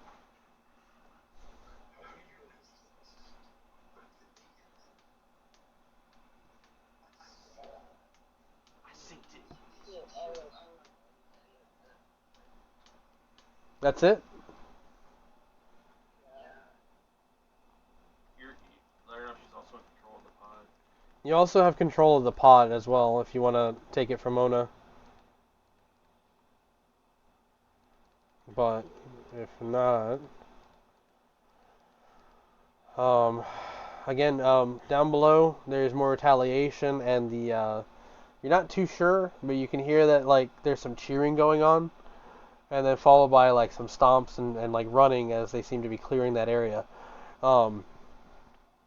From there, we cut back to Zoe. Zoe again now. I'm sorry, you're more watching cinematics right now. Day at the movies. But when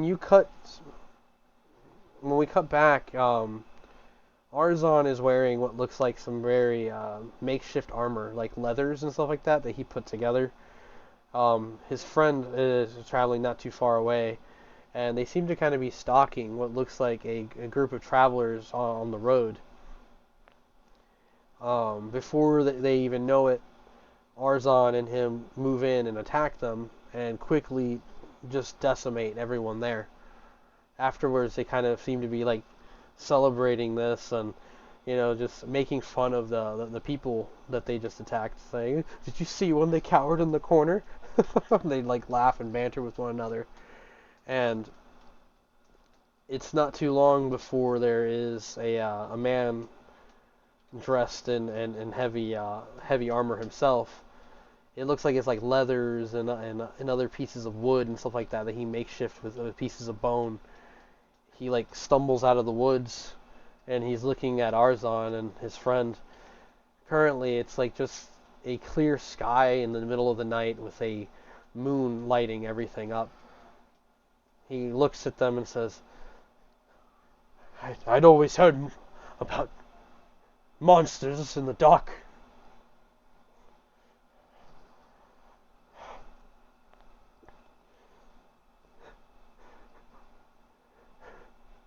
And Arzan, kind of noticing like this man shaking in the cold, tilts his head and says, have you ever had to kill anyone? Your eyes betray the answer. You raise that sword like you're ready to take a life, but not many of you even know how to fight as one. What it means to commit great violence, to conquer. You're all still too weak. I'll take my chances. And the man readies himself, and Arzan readies himself as well. They get ready to go to blows, and the man charges forward, and a bone arrow flies and sticks into his head, and he falls over dead. Arzan, confused, looks over and he realizes that his friend just did this, and he shouts, "Cabal! He was mine! He was just a cowardly human. You would have crushed him in the first move. I still desire to see if he had what it took. To see if any of them can prove. We need to hunt on better grounds. They're just a bunch of weaklings. They're not going to revere us as champions if we come back killing nothing but rabbits. We cleared out this entire encampment, and the others, when they took off on their own, we've managed well, haven't we? Peasants and farmers. Just casualties. We have to prove that we can fight real soldiers. When they send us into this land, this weak world here,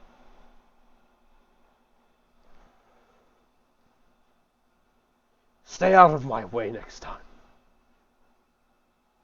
I'm sorry, brother. I didn't mean what I said. And he turns from him and leaves his friend Cabal standing there, confused and just kind of frustrated. Turns off and goes the other direction. From here, we transition back over to the battle. The red dragon in the air, like kind of recovering himself, like turns and looks off in the direction of the dragon incoming. And the dragon that's flying in,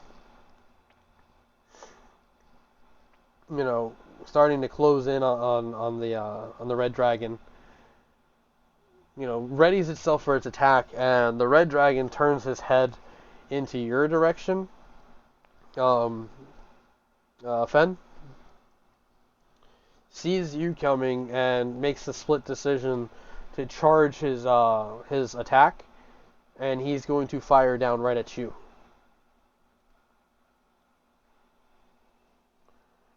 And that's going to be a dexterity saving throw. I hope you guys can hear me. Let's please don't let the quiet linger too long. Dude, I was so frustrated because like nobody was talking, but I can hear him. And he was just like, "You can't."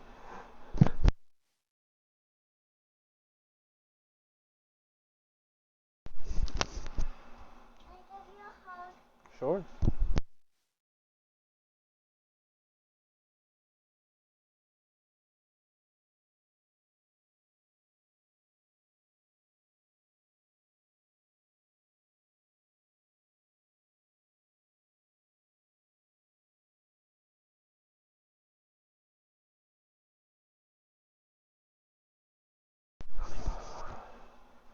Uh, 22.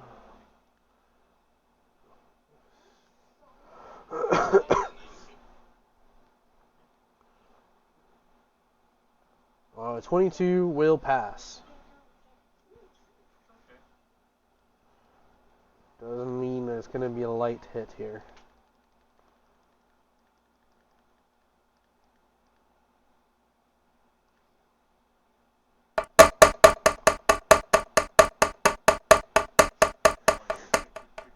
Yeah. Same rule, Fen.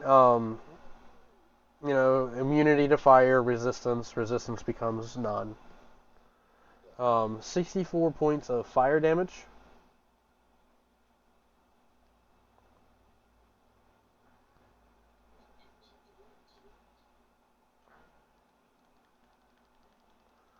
Followed by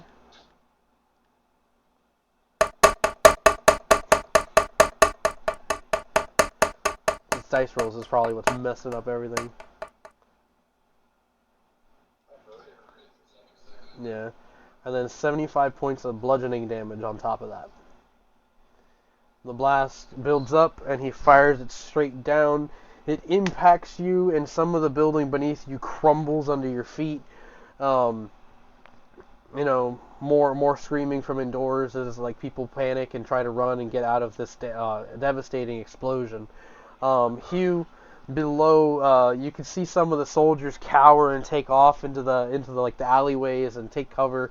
Some of them look up as this bright light blasts and the heat like melts their face plates onto their faces, and they scream and grab at their faces, and others scatter in different directions. And you do notice that they managed to kill the two knights that had come to oppose all of them. From there, it becomes the dragon's official turn.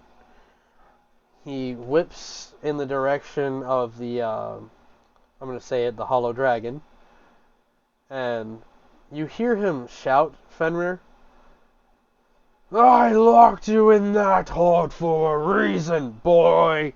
And they fly at each other, and they collide, and they begin to scratch and fight within the midair. Let's see, that's gonna be a point.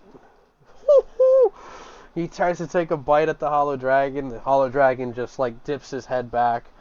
This one's gonna be a claw attack. He's gonna dig in.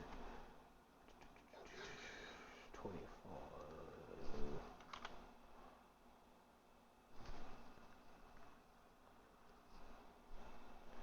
All right. Yep.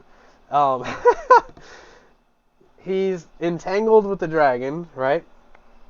At this point, I think in the air they're still around like 60 feet, right? He closed the gap to the other dragon. The other one dodges the bite.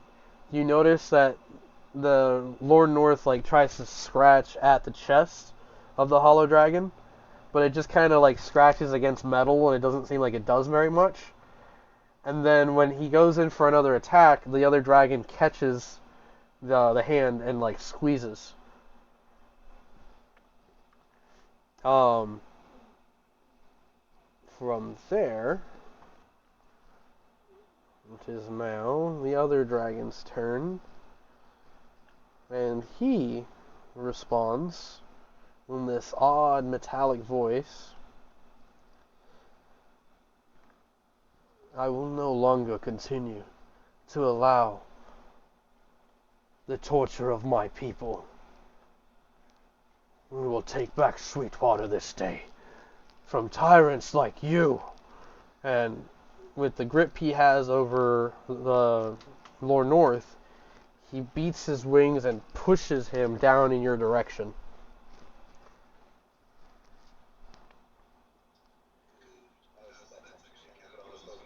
When you are within 30 feet, you notice that, or when he's within 30 feet of you, you notice that the flame is kind of building up around the red dragon, and the smoke begins to turn into a green flame, and you hear him shouting, "No, master, I can do it! This is but a minor struggle, I can kill them!" And the other dragon responds, "Not today, my friend." And he shouts, "Wolf creature, ready yourself!" And now it's your turn.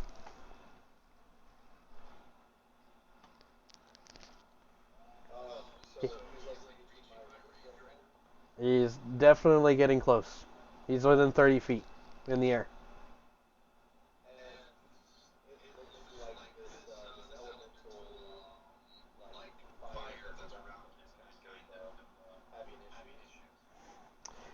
For the red dragon, it seems like the smoke is being exchanged with more fire. Like it's consuming his body more and more.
So, as he's coming down, I'm gonna start with like a right hook to catch him. Okay.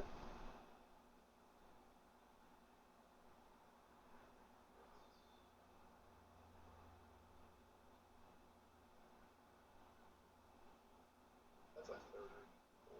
That's a 30. That's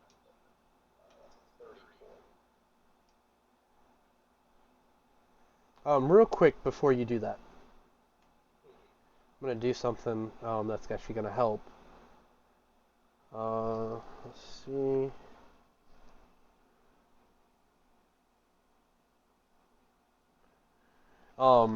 You notice that there is like there's the glow off the red dragon, the Lord of the North, right?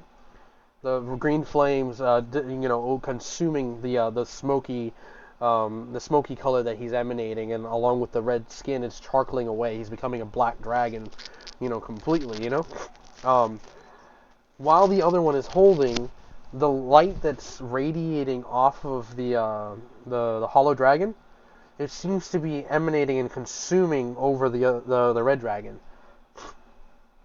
So while this is happening,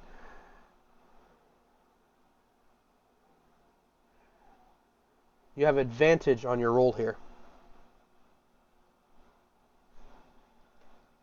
Okay, so on the first one it is a 34. I can roll again, I guess. Hmm. To Yeah, just letting you know. He was using his legendary to ghostly bind. his legendary attacks at an advantage. I believe so. Yeah, until the end of the dragon's turn. Okay. So 34 the first one. That'll be 25 and it's 31 on the second one.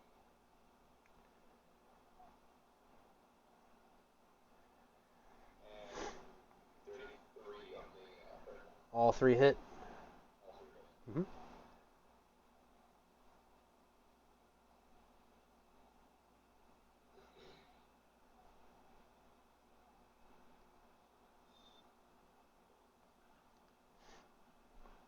That'd be 95 points of damage total. What kind of damage is that? Um,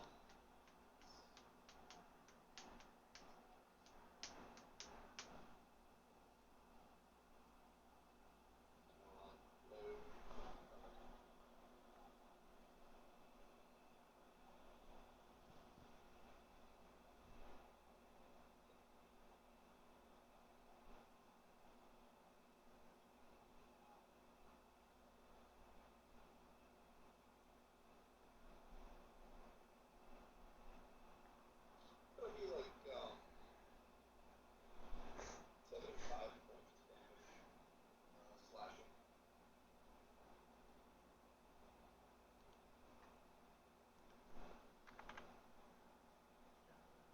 That's like with the half. That's with minus the cold.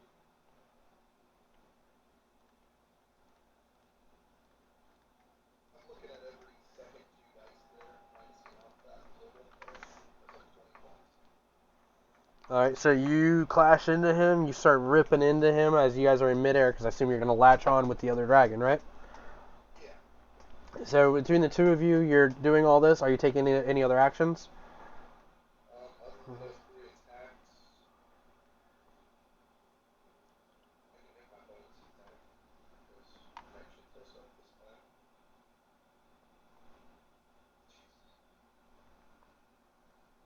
That'd be 37.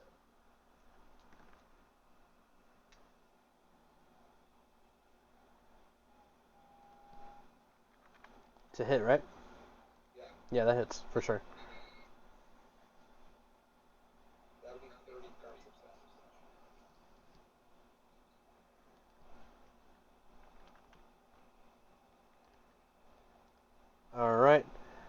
So, the two of you grabbing at him, you do your slashes as you collide into the air and start pulling him around with you.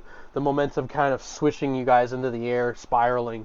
You're ripping into him, grabbing at wherever you can, biting, whatever, right?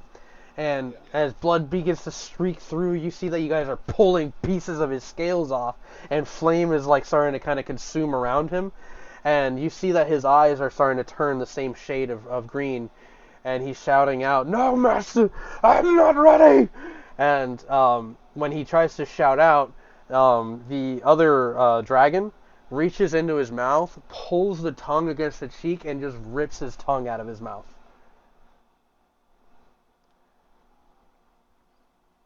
And from there, we go to the top of the order, and it's Edard. It's Ona. Ona's holding her action right now. How are things looking down below? So assessment, Hugh just destroyed. By the way, Hugh, the blast ended up killing that one knight. So when you look over, you see that there's just splatter across the concrete. So you see the aftermath of that. Edard, you see that that Fenrir has leapt up, and is currently in the air, colliding with the other dragons. And they're kind of spiraling down on top of the buildings beneath them. Ona's in the air with LeFay currently, and you got your Echo Knight. So the things on the ground seem in control. What's up? Things on the ground seem like in control though. At the moment, yes, you do see there's two knights like pretty far away from Hugh, but they're kind of like looking up at the fight that's happening between Lord North and Fenrir right now.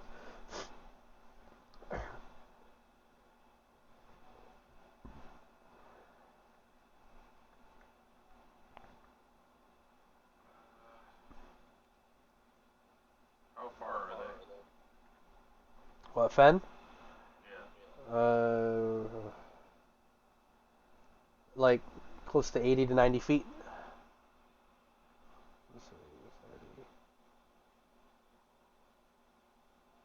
Yeah, about 80 feet away from you.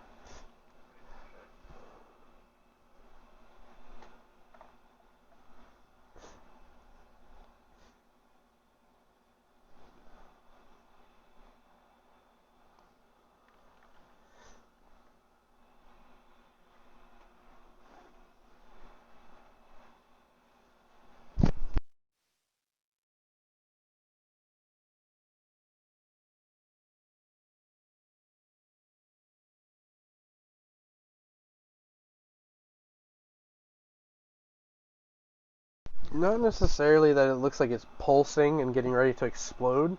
It looks more like the fire is starting to like engulf and become part of his body.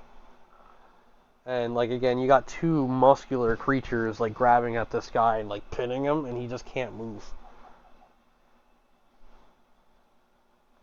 And even worse, now his tongue is gone. So. And that's on a separate building for me? Huh? That's on a separate building? Building opposite of you, and then like 30 feet up into the air. Which now I imagine they're like half that, about to hit the the top of the building. Oh, they haven't hit it No, not yet. They're currently falling, and I imagine there's not much that the other dragon can do except slam down on top. And I think Fen, they're gonna land like on top of you. yet. So I don't want to be at that building then. No. It's like a whole Woody moment. When the boxes fall on top of them. Make a perception check for me. Actually, LeFay and Ona will also make perception checks here. Hugh, you can as well if you'd like.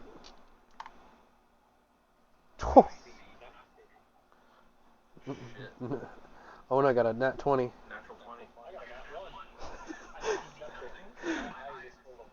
Perfect. LeFay, what'd you get?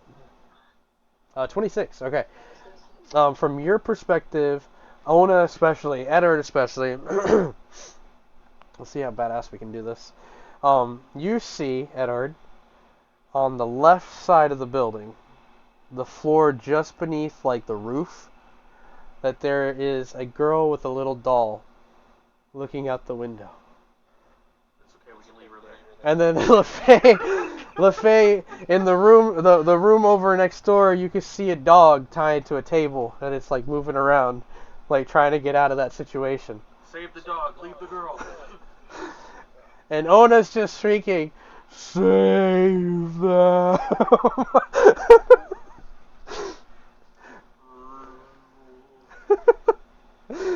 So yeah, Edar, go. How far is the girl? Within your perspective, you can see she's like across the way, like 10 feet from the edge of the building over Okay, to where she's at. 60 feet. So Okay, you gotta bust the window when you get there. that's fine. I'll just fly full speed into the window and fly out, I guess. Grab her and then fly out. Sure. Yeah, so she, like, I won't make you roll. That's pretty funny.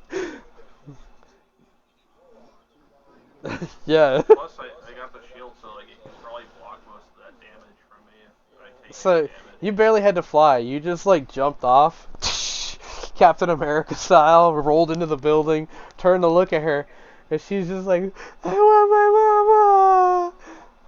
Come on, we gotta get you out of here. And then you like leap out and fly out the building, right?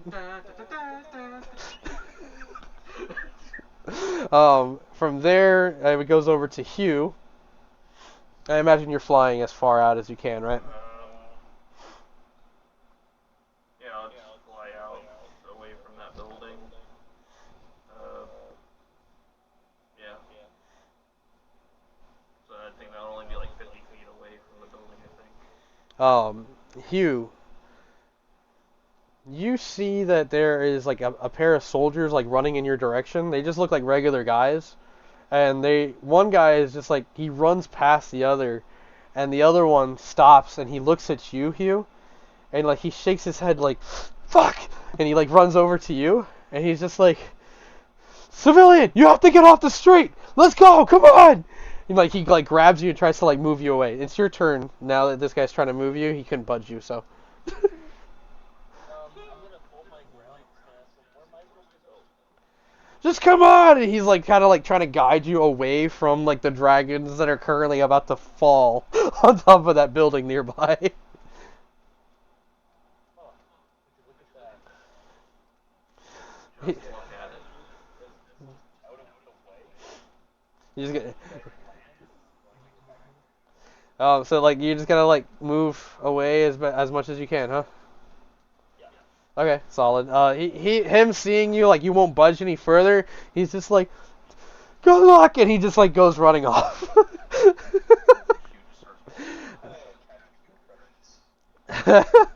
LaFay, you see Edard crash through the window, come out with a little girl. What are you doing as it comes to your turn? You see the dog.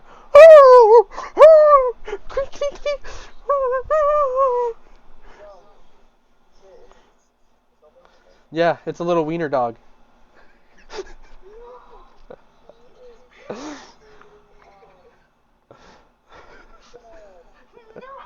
No.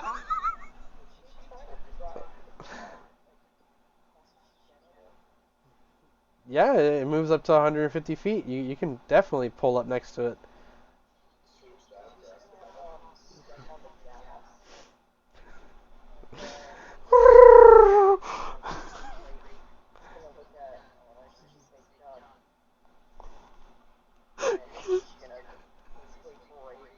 Just crash through the window?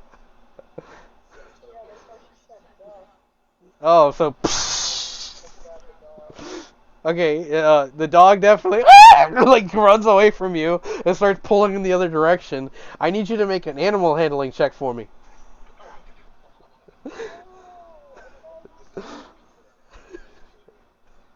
You just crashed through the window with a giant thing.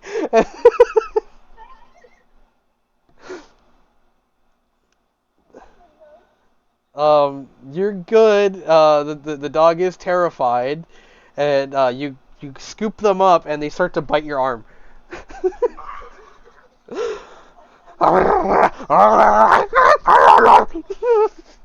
Take 5 points of piercing damage. The structure's collapsing. There's grains of dirt falling from the ceiling. There's a split that's about to happen. The shaking above you. Just taking the pot out of there, right? He's gonna give the dog look and he's gonna step on the gas again. Going so fast, I step on the gas. Um, Yeah, he's gonna totally just echo vision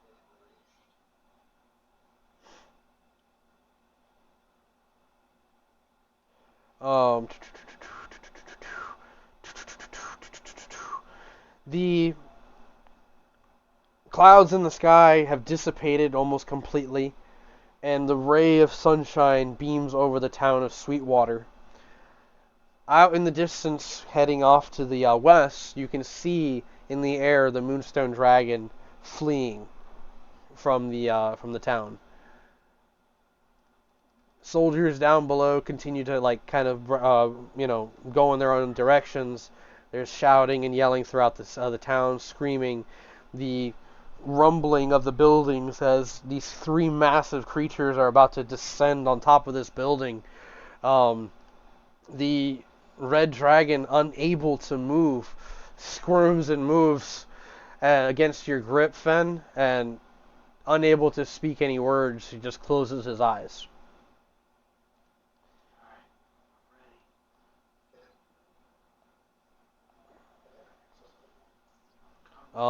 It is currently the Hollow Dragon's turn, and he's going to just make sure his grip is nice and tight. Solid, okay. You see the nails just kind of dig further in. The other dragon, already kind of given into this, just, eyes closed. We go over to your turn. Okay, so I'm under him. Yeah, you're grappled maybe onto the bottom of this guy, and the other one's on his back. Okay. Instead of using my Hoarfrost Blast as an attack, can I use it to create a giant ice spike? Sure. I mean, is it normally crystallized and stuff like that, or? It's normally a cone, but it's air holding up between structures. So basically, I'm just using it to attack downward, but to create a fire. And without a dexterity save or a way to break away from it, just roll damage. Well, in this situation, I would be impaling him on top of it. Okay. Right. Yeah. I know what you're going for. So just roll the damage. He can't break out of this. Do you want it to be straight piercing damage? Yeah, just piercing damage. The cold won't do anything. I feel like there should be a The cold never bothered him anyway. there might have to be a dexterity check By the way, in this did you regard want because He still he failed his no, constitution. not for the red dragon, but for Fen and the other dragon. Oh, they need a dexterity They save have for to sure. get out of the way of it. Well, Fen creating it can probably push off, Maybe. and then warn the other dragon, who Yeah. could just let go. It should be it. Yeah. For what he's going for, this is the finishing move. If you got to do enough damage though, because the spike alone and the damage that the other dragon did was it's got to be enough. So what's your piercing here?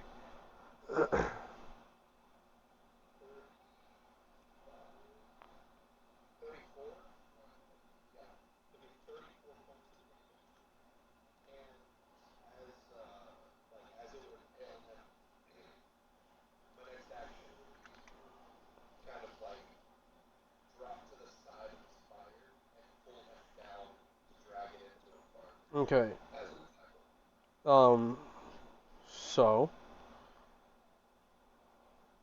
go ahead and give me the damage for that as well, and I'll describe how it goes down here.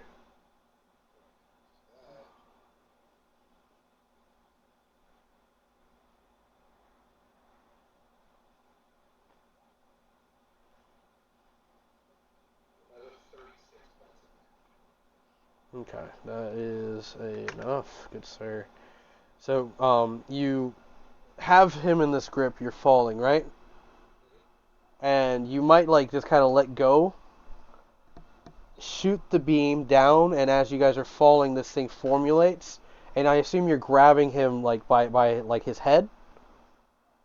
Or like chest Yeah, you drive him down, and you're back, pinned between the two dragons, the other one lifting off into the air. You drag him onto the spike, pulling his body straight through, and as you guys impact the building, you fall off the side, dragging him down, splitting the building in half and breaking the ice structure right into his chest.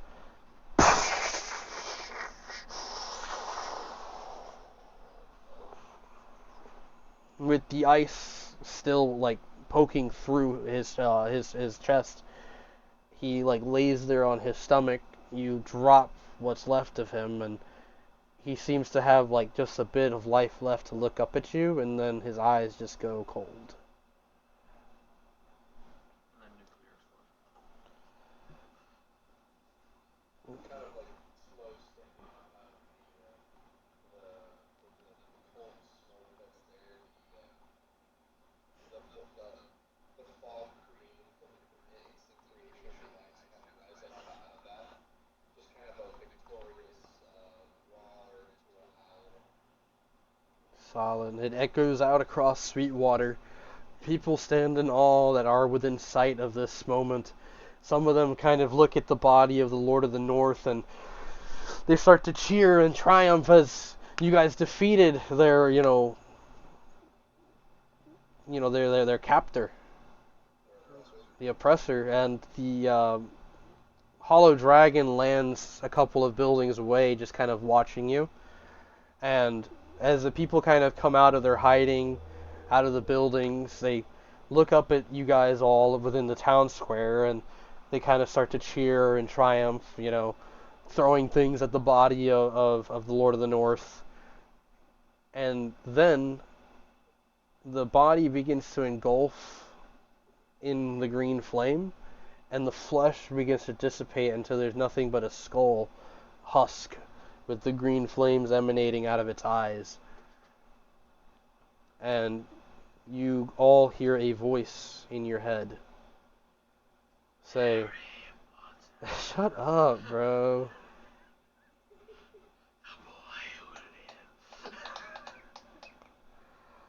The voice says, "Enjoy." Alright, fuck yourselves. Good night, everybody.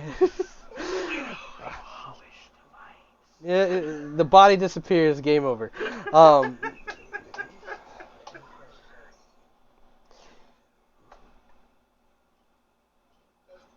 That's why I wish I never read a book or a movie in my life, so that nobody can ever tell me, you ripped it off of that. I'm like, shut the fuck up.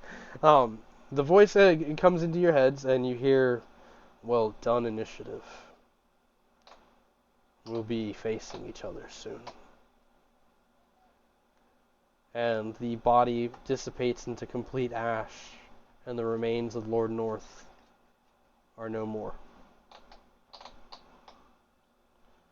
The hollow dragon atop the building kind of like makes their way over towards you, looking over the damage of the town and looking right at you, Fen, and just bowing its head. From moving to from that victorious like stance to like looking at the body, then to like a ready stance looking at the hollow dragon. And you said it like bows its head. Yeah, it just kind of tilts its head down and bows.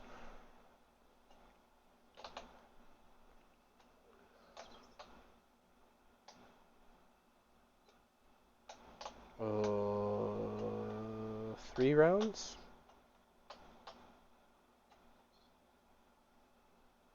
Total of 13 rounds and 59 turns. So, if we did not show up, yeah, Fen probably would have died. Yeah. Trevor looking at him. I don't have to worry about you, right? There is much to assess with the damage to my home. Much to rebuild what they destroyed. But you helped save what was left and the people in it. And right now I have nothing but thanks. That one guy. So you're not gonna kill me if I fall over? Well, this, and before he can finish his sentence, there is a rumble of the earth. The people smiling and cheering stop. Pieces of the structures around them collapse slightly. And you guys hear a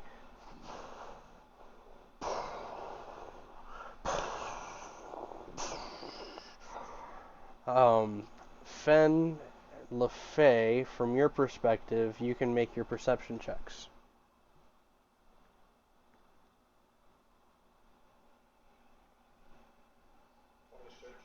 Solid.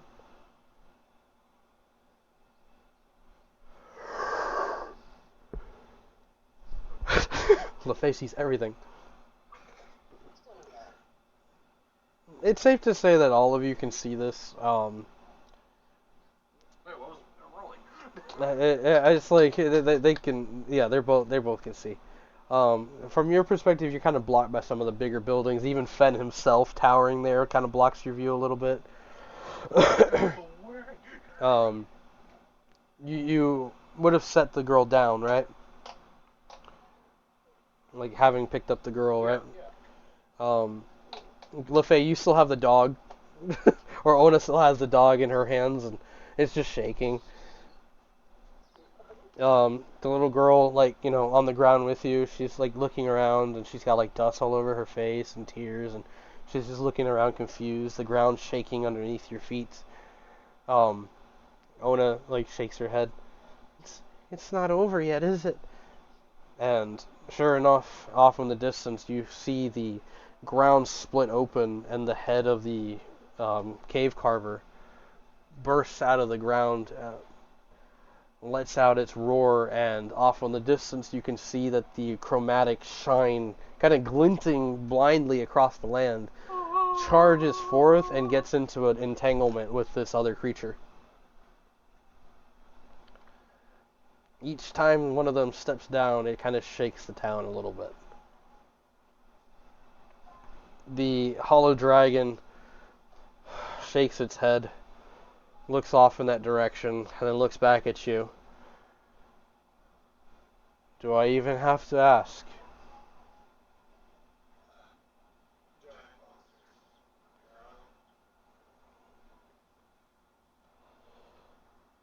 I meant, can I count you and your friends to help kill it? I don't know how much longer I got left in this world. How much do you weigh?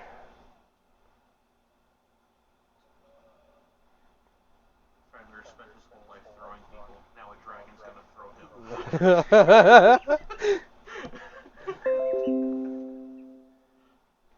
As he flies through the air. I will lift you and throw you as far as I can. Ready yourself. And he kind of like gets ready to like hover over and grab you, like from behind. Just shut up. And like he begins to like flap his wings and like lift you up. It's almost effortless, but you can hear all the grinding of the metallic form that he now has, kind of, and he like begins to lift you up into the air. The rest of you see this happening, and they're kind of heading in that direction. What do you guys do? Ona like pops over the side. Hugh, we got another job to do. You ready?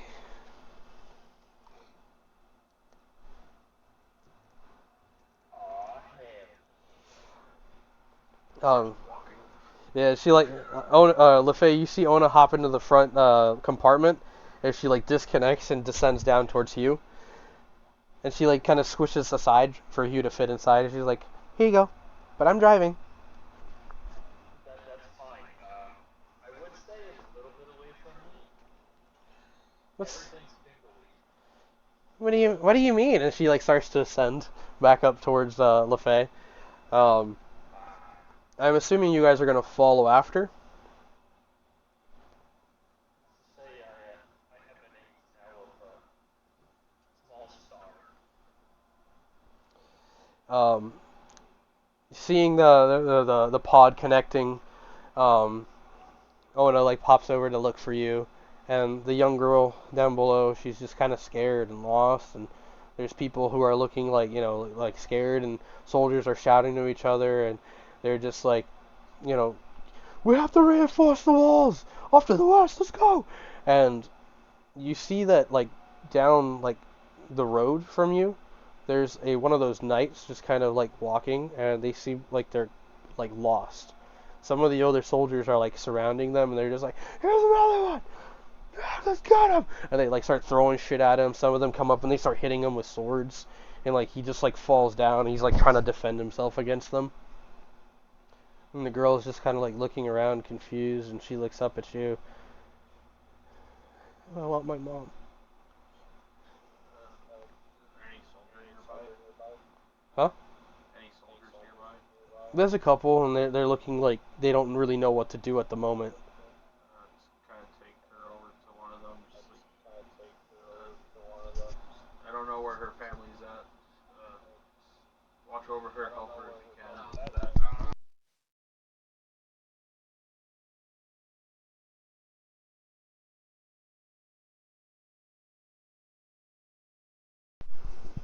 I don't know what you're talking about.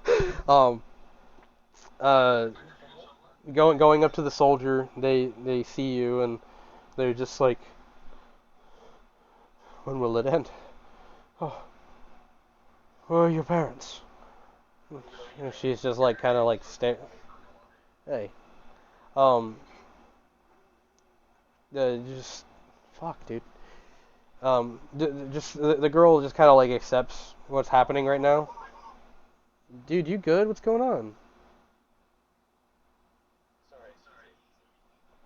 Um, appreciate it. She goes with the soldier, and he's just like, I'll get her to safety. Come on, we have to go towards the docks. We have to move everybody away from the town. Or kind of just like stand there for a moment, just looking around, kind of assessing like his own damage on himself for a moment. Back to it. And as he starts to kind of like go toward the direction, he's just in front of everyone, just gonna go into his Lycan form and jump and start flying in that direction. Everyone panics. Oh, just more shit. Um, Anybody who is looking down at Edard as this happens, and Edard, you can make your perception check here as well, as you are moving away currently. But you said the little girl was coming back or something? No, she went with the soldier. Okay, I thought you were about to say something about her, that's why I asked. You said make a perception? Yeah.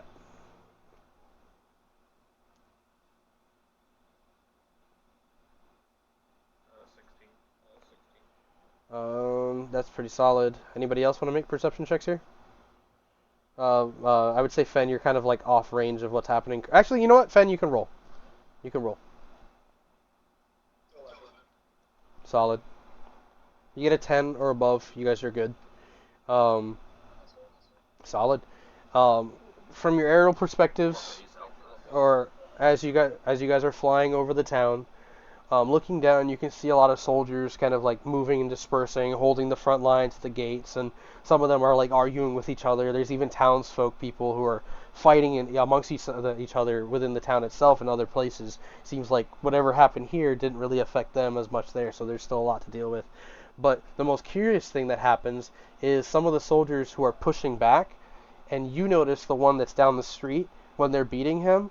He's shouting. He's like, "Stop it, please! Please! No! No!" And then his eyes begin to engulf, and his body becomes inflamed, and then he incinerates, and his armor collapses. All the other soldiers back away, realizing this, and Fen, from your perspective, and LaFay, from your perspective on the pod, along with you, you can see throughout the town that there is spontaneous little combustions going on randomly here and there. throughout the town, and then there's a huge regiment of these knights that just suddenly grasp their heads at the northern gate and just burst into flame and collapse, and including the cobalt golems within the town. They begin to glow and explode in different parts of the town. The hollow dragon kind of stops halfway up, and he's just like "Ah!" as 4 or 5 different points explode throughout the town of Sweetwater. You're going to pay for all of this! And he continues to like fly off over the town. I think from that, like Edward probably would play out on top of somewhere. Again, taking in everything going on.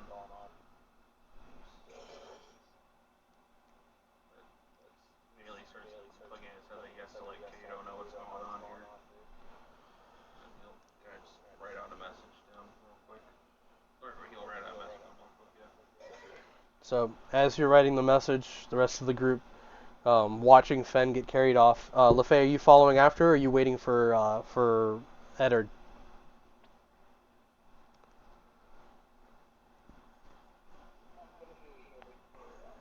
Okay, yeah, because Ono's vote would be towards like staying and waiting for him. I can fly for another 9 minutes, I think? No, 9.5 minutes. You should be good to kind of like fly with them for a while. What we're gonna do next session, guys, is start top of the order with a new initiative order. We are gonna kind of fix it because you and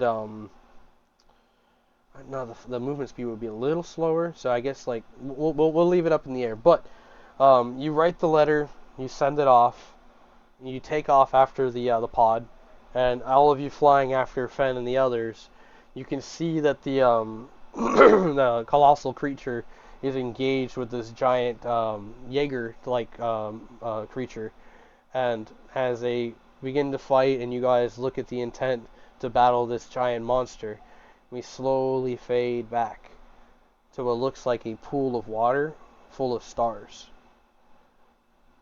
And standing in the middle of it is Arzan watching as Cabal is praised, Zoe. He's being praised because he returned from the hunt having killed a small village of actual soldiers that were establishing themselves on their land. And he's talking about how glorious it was, and how they may one day put up an epic fight, but conquering them will be the greatest achievement. And they all are looking to him as like the hunter, right? And while some of them kind of like break, it's almost like they've set up like a gathering at this area. And it's very much on the land of like the mortals. They seem to just kind of be reveling in the woods. And while Cabal is in the center of it, kind of just celebrating and dancing, he notices Arzan, and he slows down and comes over to him. See what happens when you dedicate yourself. It was fun, wasn't it? And Arzan just kind of like watches his friend and looks away, and Cabal is just like, brother, we are still here. It is you and me. We will rise together, except only one will be chosen. We both know that eventually, yes, he will choose one of us.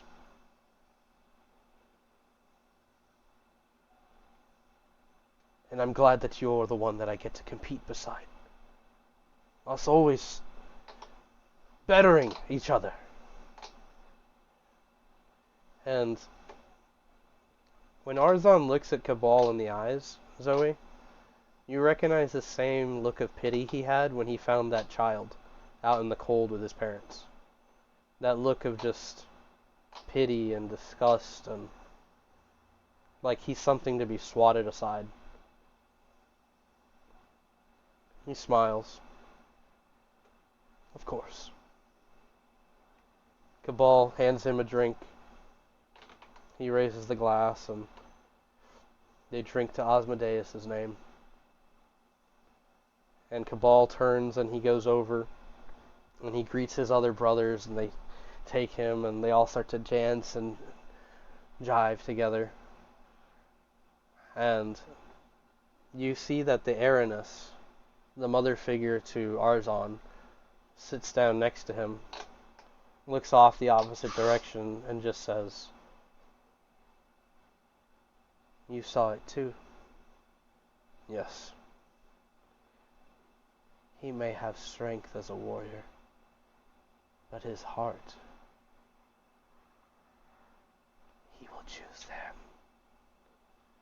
He will let the mortals free. Unlike you, who knows no mercy." Cabal,